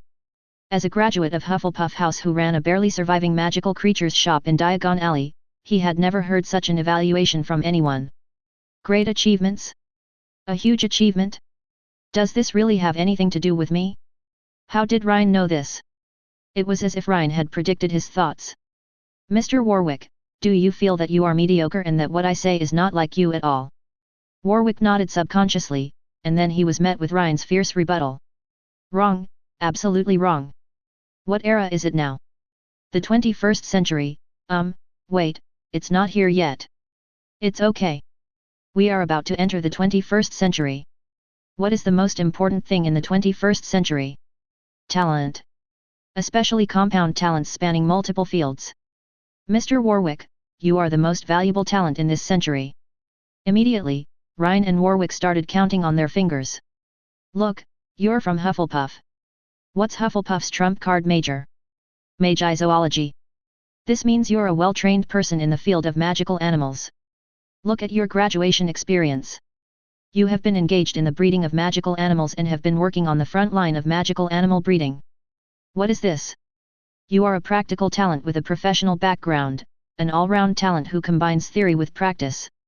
Also, compared to those magical creature experts, you own a shop in Diagon Alley that has been in business for many years, which shows that you have talent in business. No one knows more about magical creatures than you, but no one knows more about business than you do. No one knows more about magical creatures than you do. You are a unique existence in this magical world. You are the one who can create a new magical animal industry ecosystem for the wizarding world, empower the industry, and lead the industry to open up new horizons. Warwick felt his mind go dizzy. Yet? Is that so? Am I so awesome? Shit, that seems to make sense. It turns out I am such a rare talent. Why didn't I realize it before? But I'm already 40, what great achievements can I make? Before he could finish his words, he saw Rhine waving his hand decisively. What's wrong with 40? You're in the prime of your life. I'll tell you something. Mr. Ollivander is already 80 years old this year, and he's still thinking about making further achievements. Mr. Warwick, you are only 40. It is time for you to make your own way. Are you willing to spend the rest of your life in such a small, crowded shop, running a big business selling fire crabs? It's a waste of your talent. Even Merlin can't stand it. Warwick's breathing became more rapid. It seems like he is unwilling to accept this. But my store has been open for so many years, and it hasn't become very popular. What am I supposed to do? Smuggling a fire dragon? Isn't that too risky? A strange smile appeared on Rhine's face. No, of course we can't do illegal business. It's just that I have an idea, Mr. Warwick, do you think it's okay to refer to it? Have you ever heard of Pokemon? Chapter 21. Pokemon. Warwick's face was filled with confusion when he heard the unfamiliar name coming from Rhine's mouth. This is understandable, after all, it is only 1991, and there are still 5 years before Pokemon was first released on Game Boy in 1996. Not to mention that Warwick is a wizard in the magical world, even the most enthusiastic and trendy game player would not know the name Pokemon now. But it doesn't matter. Since Nintendo hasn't released Pokemon yet, it was already the veteran plagiarist Rhine who copied the concept without any guilt. Yes, Pokemon, this is a work I'm still conceiving. By the way, I am a famous author in the Muggle world, and my sales may be higher than Mr. Lockhart in the wizarding world. You can buy my works in any Muggle bookstore outside of Diagon Alley. I imagined a world where Pokemon trainers and Pokemon live together, but after coming to the magical world and seeing so many magical animals, I suddenly felt that this must be Merlin guiding me in the dark. These magical animals, aren't they Pokemon? Immediately, Rhine told Warwick about Pokemon. Warwick's eyes gradually brightened. Pokemon are everyone's trusted companions in your story. Whether they are ordinary citizens or professionals, good guys or bad guys, they will cultivate Pokemon. The most outstanding Pokemon trainers will take their own Pokemon to challenge various gyms, collect badges, and strive for the highest honor. Do you think magical animals could become Pokemon in your stories? Rhine nodded decisively. That's right. I have a dream that one day magical animals will be the companions that every wizard relies on for survival. Breeding and controlling magical animals will become a compulsory course for every wizard. Excuse me for being blunt, but from what I've learned so far, wizards really don't take magical animals seriously. Many magical animals that can obviously play a huge role can only serve as pets in the hands of wizards. But their power can obviously be better utilized. Like the legendary magi zoologist Sir Newt, his magical animals can even be of great use in the battle against Grindelwald. If we can make magical animals into an ecosystem like Pokemon, then Mr. Warwick, this will not only be a business that can create huge wealth, fame, and status, but will also greatly change the lives of wizards. Wizards who are not good at fighting can cultivate a powerful magical animal companion to protect themselves. Busy wizards can cultivate magical animal companions who are good at cleaning to help them in their lives. Even the squibs can experience magical conveniences with the help of magical creature companions. Also, once wizards begin to pay more attention to magical animals than ever before, related research and breeding of magical animals will emerge like a blowout, and there will be more and more magical animal species. These will be the wealth you leave to future generations. Warwick took a deep breath, a conflict between his conscience and his desires in his mind. At this time, Rhine whispered. Mr. Warwick, are you still hesitating? You can look around. Warwick was stunned for a moment, then he remembered that his magical creature shop seemed to have become extremely quiet since a while ago. Why are those magical creatures, which are usually so noisy, silent now? He turned his head and looked around, and saw the fiery eyes of the magical animals in the cages. Rhine's words were not only heard by Warwick, but also by these magical animals. They don't care about leaving a name in history. The only thing they cared about was Rhine's reference to wizards and magical creatures as partners. If they must get along with wizards, then let them do what they are good at. Although such a future may not be truly achievable, it is at least better than spending one's life as a pet in a cage. Warwick stared blankly at the magical animals he raised. The hesitation in his heart gradually dissipated, and was replaced by the flame of dreams. Okay, all right. I don't want to be in a crowded magical animal store for the rest of my life, with all these magical animals piled up in cages. It should at least be a bigger store. Magical Beasts and Pokemon Project, I'll think about how to do it. He looked towards Rhine with a grateful look. Rhine, thank you for providing me with such valuable ideas. Immediately, Warwick began to reassure the store with great enthusiasm, as if he was planning to redecorate the store that had not been cleaned for more than 10 years, in preparation for the subsequent Magical Beasts and Pokemon project. Rhine smiled. He came up with this idea not only because he wanted to get closer to Warwick more quickly, but also to prepare for the spirit beast breeding talent he could get from Warwick in the future. If Warwick could really make the magical creatures in the wizarding world like Pokemon, the breeding of magical creatures would definitely be taken to a higher level. Rhine will also be able to gain a lot of benefits from it in the future. Spirit beasts can cultivate this talent to shine. Looking at the display on the system screen, Rhine was very satisfied that his relationship with Warwick had taken a step forward from casual acquaintances to close friends. But now, Ollivander and Warwick are both busy, and Rhine has become free. He planned to review the Hogwarts wizardry textbook. It is a good thing to master a few spells in advance, at least it will make some things in life much more convenient. At the same time, an idea flashed through Rhine's mind. By the way, we can't neglect our relationship with Hermione. This is the closest person to my life and death friendship. I have to keep it up. The 5-colored light stone can beat even immortals and gods in Deng Chanyu's hands. I can't miss this reward. As for how to maintain a relationship with a top student like Hermione? Of course it's learning. Rhine immediately found a telephone booth and called Hermione's home. After the call was connected, a gentle and mature female voice came from the other end. Hello, Granger family, who are you looking for? Rhine said quickly. Is this Mrs. Granger? My name is Rhine Snow, friend Hermione. We met in Diagon Alley. Is she home? After these words were spoken, Mrs. Granger on the other end of the phone paused. Rhine Snow. Wait, which Rhine Snow? Could it be Rhine Snow who wrote the book? Rhine looked helpless. Yes, that's me. The next second, Mrs. Granger let out a cry of surprise. Wow! Mr. Rhine, our whole family are big fans of your books. I never thought you would become friends with Hermione. I'll call her now. As she spoke, Mrs. Granger put down the phone and quickly called Hermione, who was studying in her room.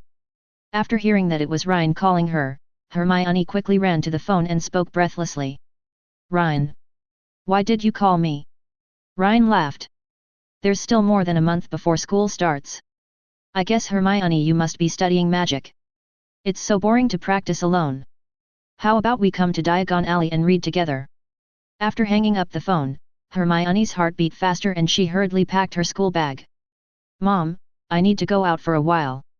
Mrs. Granger asked with a smile. Dating. Hermione screamed. No, it's reading and studying. Mrs. Granger covered her mouth and laughed even harder. It's okay, dear.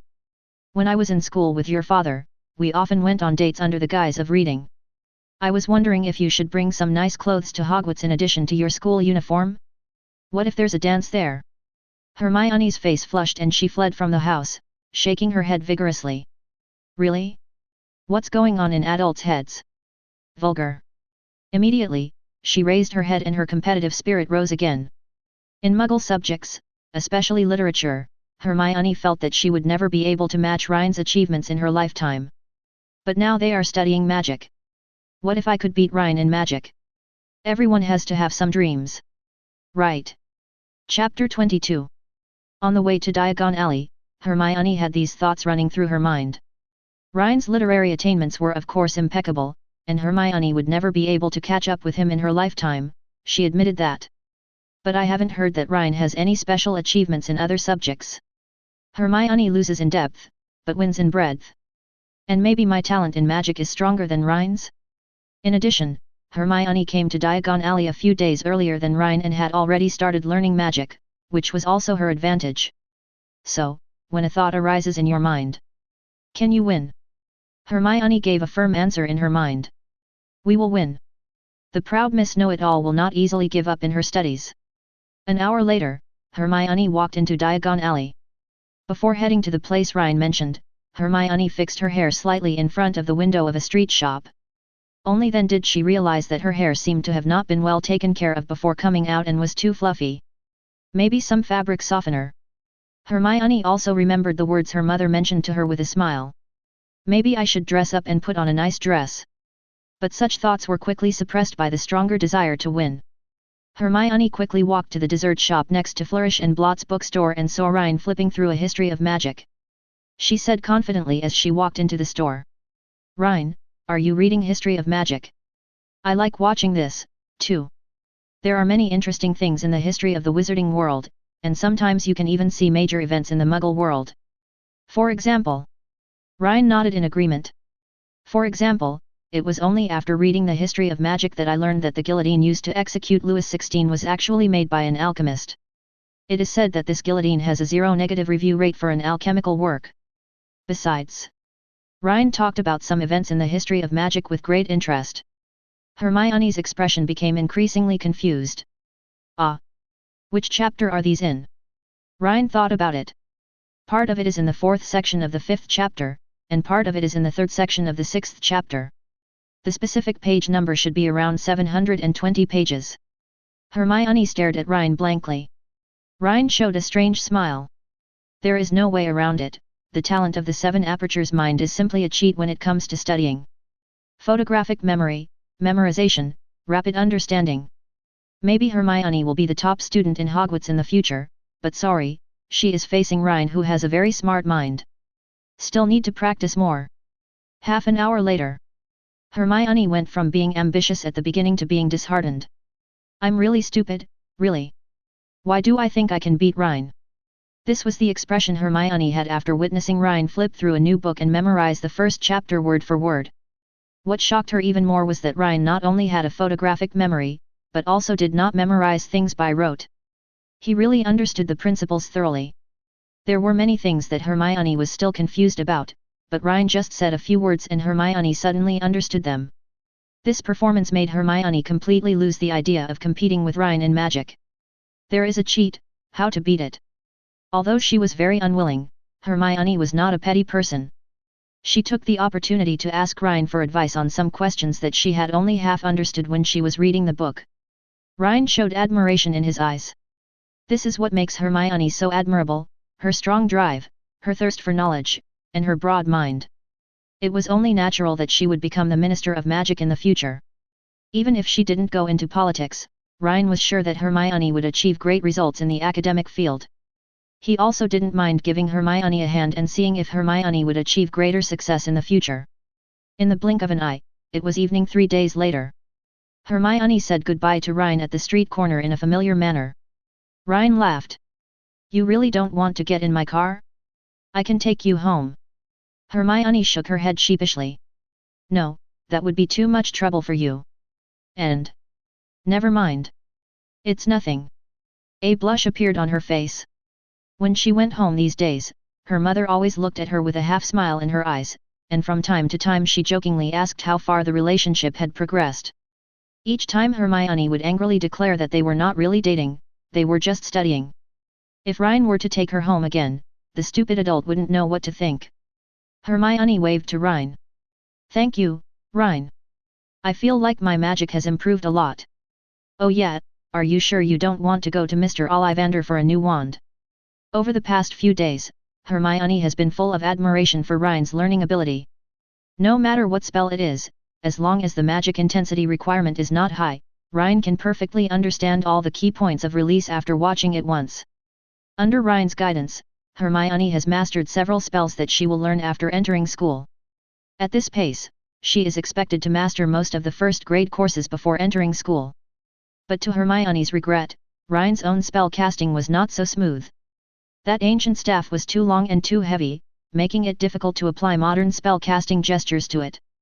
Although Rhine's excellent control of magic still allowed him to cast spells, Hermione believed that as long as Rhine changed to a more suitable wand, his magical power would definitely increase significantly. But Rhine smiled and shook his head at Hermione's suggestion. Rhine chuckled again only after watching Hermione get on the bus and disappear from sight. How could a girl like Hermione know that the so-called magic was just the icing on the cake for Rhine? The staff, combined with his iron body and skilled martial arts, is Rhine's greatest strength. It is much better than magic, and those fragile wands cannot do this. Moreover, Rhine discovered that although this ancient staff also supported modern spells well and was powerful, the older the spell, the better its effect was. He therefore had a guess that perhaps this staff was used specifically to enhance ancient magic. If I can find traces of ancient magic, this staff will truly find its place. Of course, it doesn't matter if you can't find ancient magic. Just by relying on his exquisite mind to improve his spell-casting gestures and spells, it was only a matter of time before Rhine could cast spells smoothly with this staff. Moreover, during these few days, Rhine made another discovery. His talent can also enhance spells, and the effect is remarkable. For example, Rhine returned home, waving his staff lightly and chanting spells. "Clean it up." A faint whirlwind then appeared, sweeping away the dust on the bookshelf he was looking at. Then, Rhine had an idea and used his wind-controlling talent to cast the cleansing spell once again. This time, a whirlwind more violent than before roared out. In terms of strength, this cleaning spell could probably give the fire dragon a bath and clean all the dirt off its scales. Rhine's eyes sparkled. If I gain the talent of controlling fire, the blessing of the blazing fire curse will be far greater than this. Then, if the wind control talent is combined with the fire control talent, the cleansing spell and the fiery spell are released together, the wind will borrow the power of the fire, and the fire will help the wind. What will that look like? Can there be even a hint of the power of the god of fire opening the way? Rhine was looking forward to that scene. Time passed quickly, and soon it was a month later. Chapter 23. Above the clouds, Rhine flew the owl sword through the clouds and slowly descended. Feeling the cool air flowing through his body, Rhine's heart moved, and a hint of golden copper color appeared on his body's surface. Compared to a month ago, Rhine could clearly feel that with the infusion of spiritual energy, his iron bone talent had become stronger. Both physical strength and power have increased by at least 20% compared to a month ago. Tearing tigers and leopards apart alive is no longer a difficult task for Rhine. Even some adult wizards in the wizarding world cannot deal with dangerous magical animals, but Rhine is sure that he can easily solve them with his physical body alone. In the past month, Rhine's improvement was naturally more than just his iron skin talent. The strength of his magical power also increased significantly with the nourishment of spiritual energy, from the level where he could barely enroll in Hogwarts to an above-average level. It's certainly not comparable to Harry Potter, who was born with a fragment of Voldemort's soul, which resulted in extremely high magical power. But in comparing Rhine and Hermione, he felt that the difference between his magic power and Hermione's was not too big. With the magic control and learning ability brought by the Seven Apertures Heart, he deserves to be called a magic genius. Moreover, the strength of his magic power can be further improved by relying on his talent of eating wind and drinking dew. When he gains the talent of sun essence and moon essence in the future, the improvement will be further increased. With time, it is not impossible to surpass the magical power of a talented person like Harry Potter, or even Dumbledore and Voldemort. In addition, during this month, he basically studied all the textbooks he had, and also bought second-hand books for free at Flourish and Blott's bookstore every day. At least Rhine has a thorough understanding of the magical knowledge that appeared in the first 3 years of Hogwarts. Most of the commonly used spells, even if they are a little difficult to cast using a staff, are already easy for Rhine.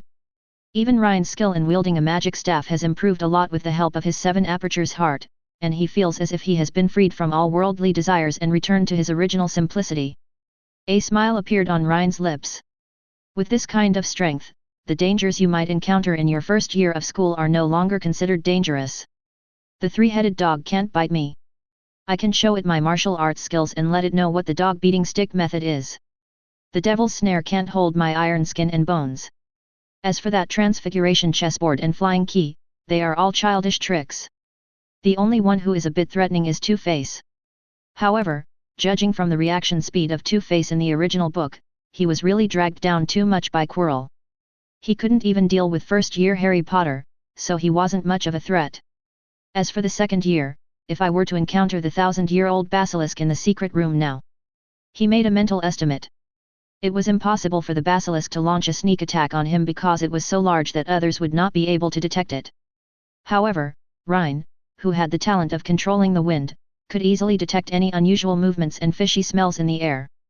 As for fighting with eyes closed, that is not a problem with Rhine's current martial arts skills. There are also basilisk attacks. As long as Rhine is not bitten directly by his fangs, ordinary bumps and collisions will not have any effect on his iron skin and bones. Even if he was bitten by the fangs, Rhine felt that he could withstand it and would not be bitten directly through. The effect of the venom on his body would be greatly slowed down. To sum up, if the Millennium Snake monster met me now, it would be beaten to a pulp. Hogwarts, safe. Feeling more confident, Rhine's smile became even brighter. His gaze fell towards the system panel. Current connections: Uncle Wang Bigan, friend of life and death; Ling He, close friend; Young Deng Chanyu, close friend; Yuan Hong, casual acquaintance, the leader of the weapon refining sect; casual acquaintance, the leader of the beast taming sect; casual acquaintance. In terms of personal connections, at first glance, there seems to be no change. But in his relationship with Hermione, the friendship of close friends had actually begun to fade away, and the words of friendship for life and death were much more solid than a month ago, almost taking shape. Perhaps with one more opportunity, they could become true friends of life and death. The five-colored lightstone cultivation method that could beat gods and immortals black and blue was already very close to Rhine. In addition, Rhine's relationship with Ollivander and Warwick has almost reached the level of close friends. The ability to control fire and cultivate the talent of spirit beasts should be mastered in the next 2 days. If there is an opportunity, it will be even faster. Rhine narrowed his eyes, took a deep breath, and walked towards Diagon Alley. School is about to start, so take the initiative and try to get these 2 talents today. Hermione had already taken the seat she and Rhine had been sitting in for the past month. Seeing Rhine appear, Hermione smiled, with both anticipation and nervousness in her smile. Rhine, the day after tomorrow it's time to go to King's Cross Station. We're getting closer to Hogwarts. I'm starting to get nervous. Hogwarts, a history says that the sorting ceremony will involve a special mysterious test. I checked a lot of books and asked a lot of people in Diagon Alley, and they all said that this test is very, very difficult. Oh my god, what will it be about? Is it an exam, or a practical magic exercise? Which subject should I focus on studying? Seeing Hermione so nervous, Rhine burst out laughing. It has to be said that the wizarding world has a tradition of pranking young wizards, which is strictly followed from textbooks to every adult wizard. I remember that in the original book, even the Malfoy family, who always regarded themselves as nobles, were deceived by Lucius and Narcissa, which made Malfoy feel uneasy. The main theme is that even though he himself has been caught in the rain, he is still willing to tear up the umbrella of the next generation. Even the textbooks were vague and mysterious, no wonder Hermione was so nervous. Rhine then spoke to comfort him. Don't worry, Hermione. If you can't pass the sorting test with your magical ability, then I'm afraid all the new students at Hogwarts will have to drop out and go home. What he said is true.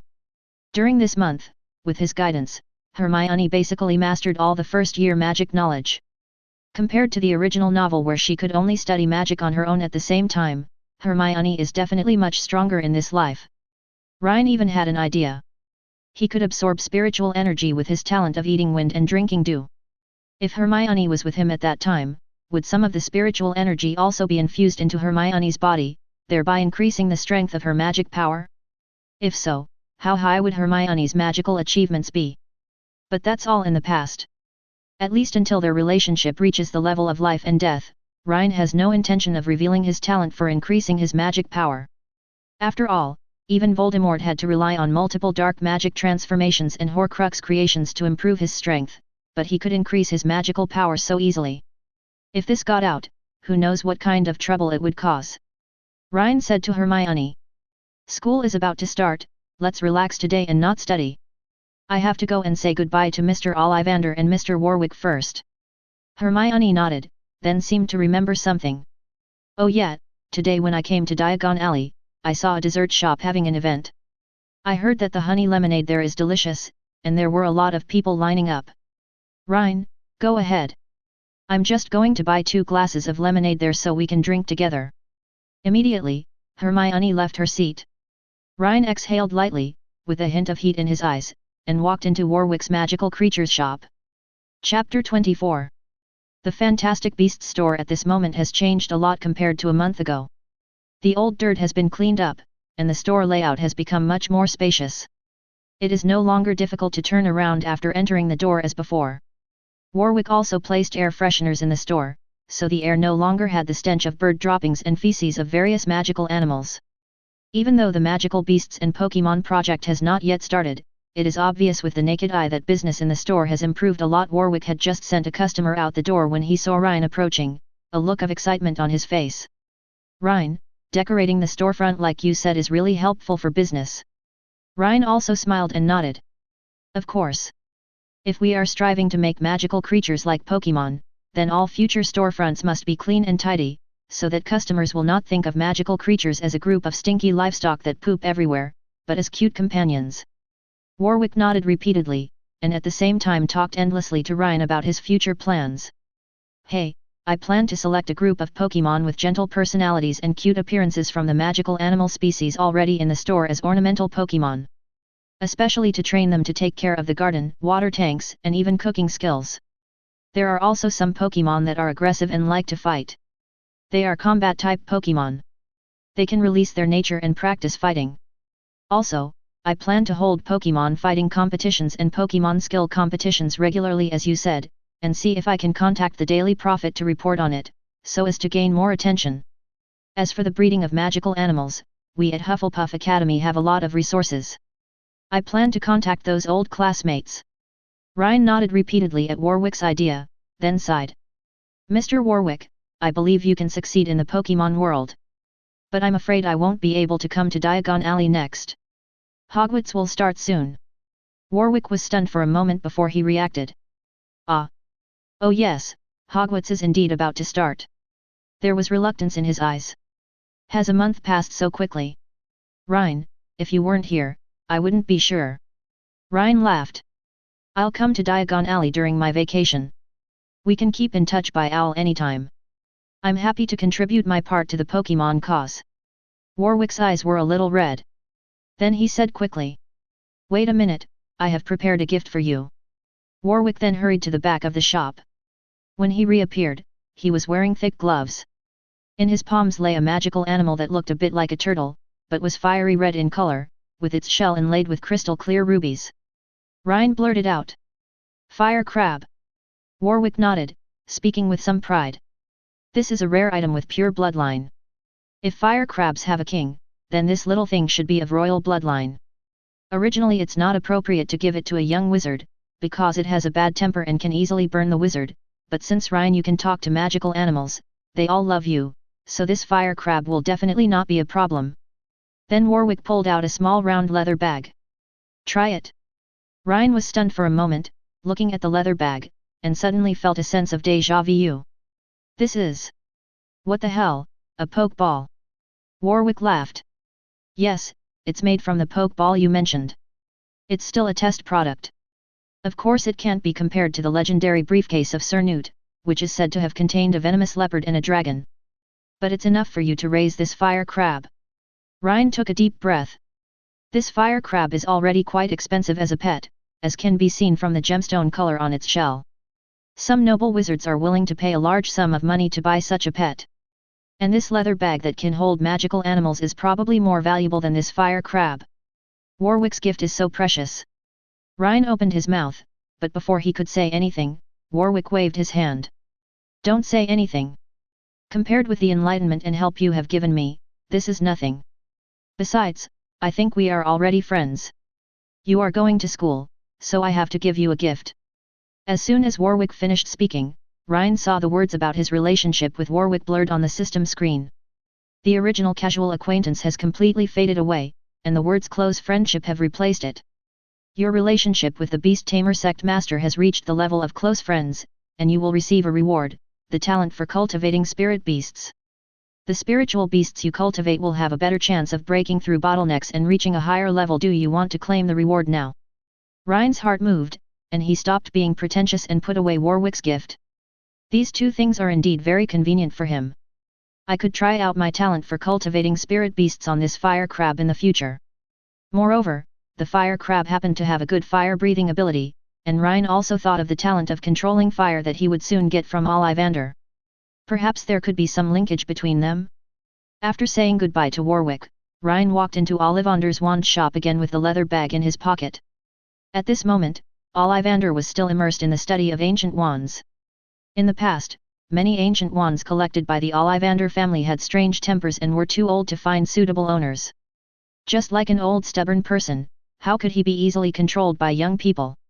If you want to study their characteristics, you will face various difficulties and obstacles. But after Rhine joined the research, his extraordinary mind enabled him to know everything and adapt to almost any wand, even ancient wands.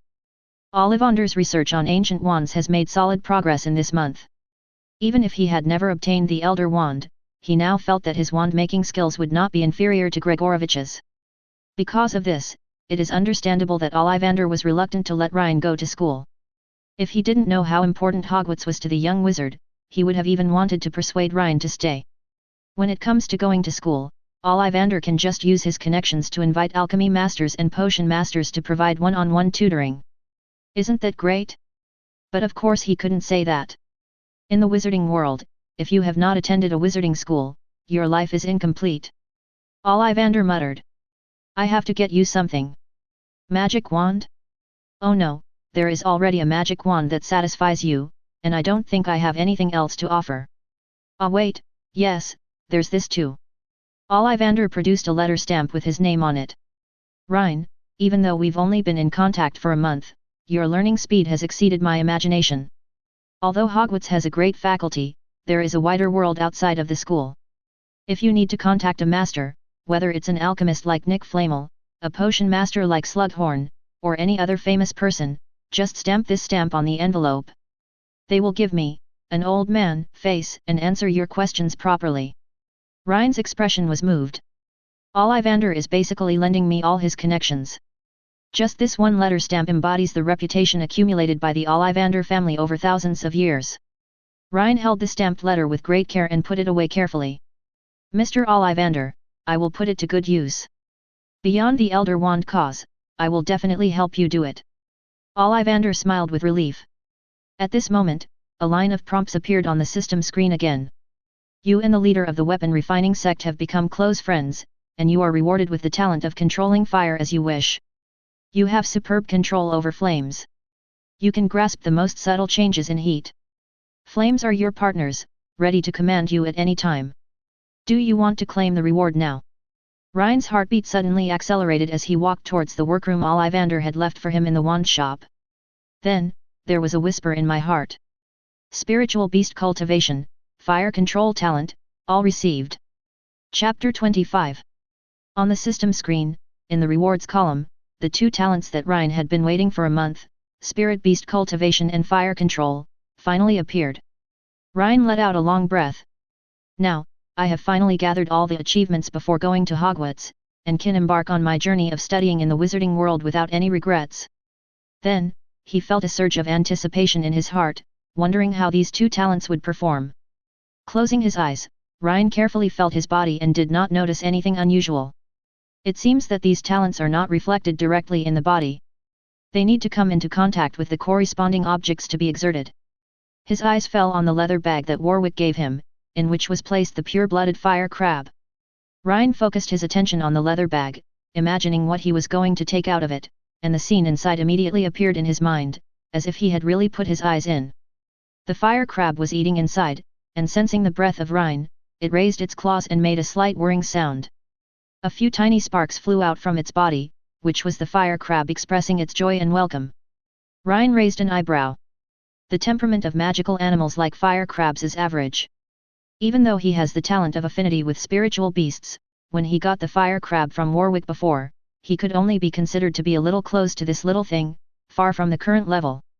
Could it be that after obtaining the talent of cultivating spirit beasts, the talent of affinity with spirit beasts has also been enhanced? That's a good thing. Rhine teased the fire crab a few times, causing it to purr with delight again. It must be said that the purebred fire crabs are almost gem-like in texture all over, with no fishy smell, and are far from being as disgusting as those half-blood creatures that the Hogwarts students took care of in the original book. It really looks good, no wonder its main use is as a pet. Since your cry sounds like this, I will call you Hoo-Hoo from now on. After giving the fire crab the name Hoo-Hoo, Rhine continued to concentrate and feel the state of Hoo-Hoo. The feed that Hoo-Hoo is eating is the standard feed for fire crabs in textbooks. But at this moment, Rhine had a feeling. This thing can fill Hoo-Hoo's stomach, provide it with the nutrients it needs to sustain life, and allow it to grow normally. But if you want Hoo-Hoo to break through the bottleneck of his bloodline and display stronger flame abilities, it is impossible to just feed him this kind of feed. Immediately, an instinctive intuition appeared in Rhine's heart. Wood, preferably beech, ground into sawdust. This will help Hoo-Hoo master the fire ability in its bloodline more quickly. Or if we feed it materials related to phoenixes and fire dragons frequently, it is more likely to mutate and even have flames with similar properties to fire dragons and phoenixes. Beewood chips, phoenix tail feathers, and fire dragon heartstrings can be used together to rapidly increase its flame ability. After feeling the guidance in his heart, Rhine's eyes showed surprise. Is this the talent for cultivating spiritual beasts? As expected of a talent from the Honghuang beast taming sect, it's like having a manual on the breeding of magical animals. Rhine dared to swear that at this moment, no one in the entire wizarding world knew how to breed fire crabs better than him. Fire crabs are bred using beechwood, phoenix, and dragon-related materials. There is no mention of this in the Magical Beasts textbook. In order to test whether this talent really worked, Rhine quickly found several materials in the workshop. There is no need to say much about beechwood. It is a common wood even in the Muggle world. However, there are special requirements for the age and growing environment of beechwood used in making wands, but it is not a very expensive wood. As for materials such as phoenix tail feathers, dragon nerves, and heartstrings, they are naturally much more expensive. But in addition to the complete tail feathers and heartstrings that can be used to make the core of the wand, there are also some scraps left after processing, which are much cheaper. There were several copies in Rhine's workshop, and Ollivander didn't care about it. He said that he could just make them and ask him for them when they were done. At this moment, Rhine picked up a small piece of beechwood and pinched it casually. The hard beechwood turned into sawdust in his hand. Then he followed the same method and rubbed the phoenix tail feathers and dragon heartstrings into powder, mixed them with beechwood chips, and rolled them into pills the size of Liaowei Daihuang pills, which he placed before Hoo's mouth. Come, Hoo, swallow a golden elixir, and from now on my life will be in my own hands. When Hoo saw these meatballs, he seemed to feel some kind of instinctive desire. Without any hesitation, he picked up a handful of meatballs with 2 pliers and put them into his mouth, refining them in an instant. Then, the red color on the shell became crystal clear and bright, as if there was a flame burning inside. It made waves of shocking sounds, as if saying, "What the hell is this? FK, this is awesome, is this the tenfold tonic pill?" The next second, 2 thin streams of flame burst out from its nostrils along with its breath. It also couldn't suppress the power surging in its body. As soon as it opened its mouth, a column of fire that was much larger than its body and as thick as an adult's head spurted out. If the leather bag didn't contain some spells to prevent water and fire in addition to the traceless extension spell, it would have been destroyed by Hoo's bite. And Rhine's eyes lit up. The recipe really works. The whirring flame ability has been greatly improved compared to before. If it continues to be fed like this, perhaps its flame ability will reach the level of a fire dragon, and it is not impossible that it will even become stronger. This is really a bit like Pokemon. Ordinary Pokemon can reach extremely high strength after careful cultivation. If this is the case, then what level will it be if we tame God-level Pokemon such as Basilisk, Acromantula, Unicorn, and even Phoenix, and then cultivate them? I'm afraid Rhine doesn't even need to do anything. These magical animals under his command can sweep the wizarding world. At this time, Rhine looked at Hoo, who was still unable to help but spew out columns of fire, and had a strange feeling. Those flames that could easily burn the little wizard seemed particularly familiar to him. He even felt as if he could command them. Rhine hooked his finger subconsciously. Come over. The next second, he was still breathing fire when he froze in a daze. It spewed out flames, but at this moment it was not under its control. Instead, it spontaneously gathered in Rhine's hands as if it saw a king and his subjects. The blazing flame fell into Rhine's hand, but it didn't feel hot at all. Even the originally invisible flame became like plasticine, allowing Rhine to knead and change its shape at will. Looking at the raging fire in his hand, Rhine's eyes were filled with shock. He originally thought that the talent of controlling fire would at most give him a natural advantage in controlling flames, but he did not expect the effect to be so overbearing, simply making him the king of fire. After a moment, Rhine understood. Yes, the flames in the great deification of the gods all have great origins. Even if the fire used by the weapon refining sect is not the samadhi true fire, it is at least some kind of spiritual fire, or earth fire, and it is definitely not ordinary fire. If the fire controlling talent can even control flames like this, how much more so flames from the magic world? Except for some special flames, such as the fierce fire and the goblet fairy fire, with this talent, I should be able to control them all. After calming down from the shock in his heart, a bold idea emerged in Rhine's mind. If you enjoyed this video, please give it a like and subscribe to the channel so you are notified of future uploads. You can find the next parts in the playlist visible on the screen or on my channel. Thank you for watching, and I'll see you in the next one.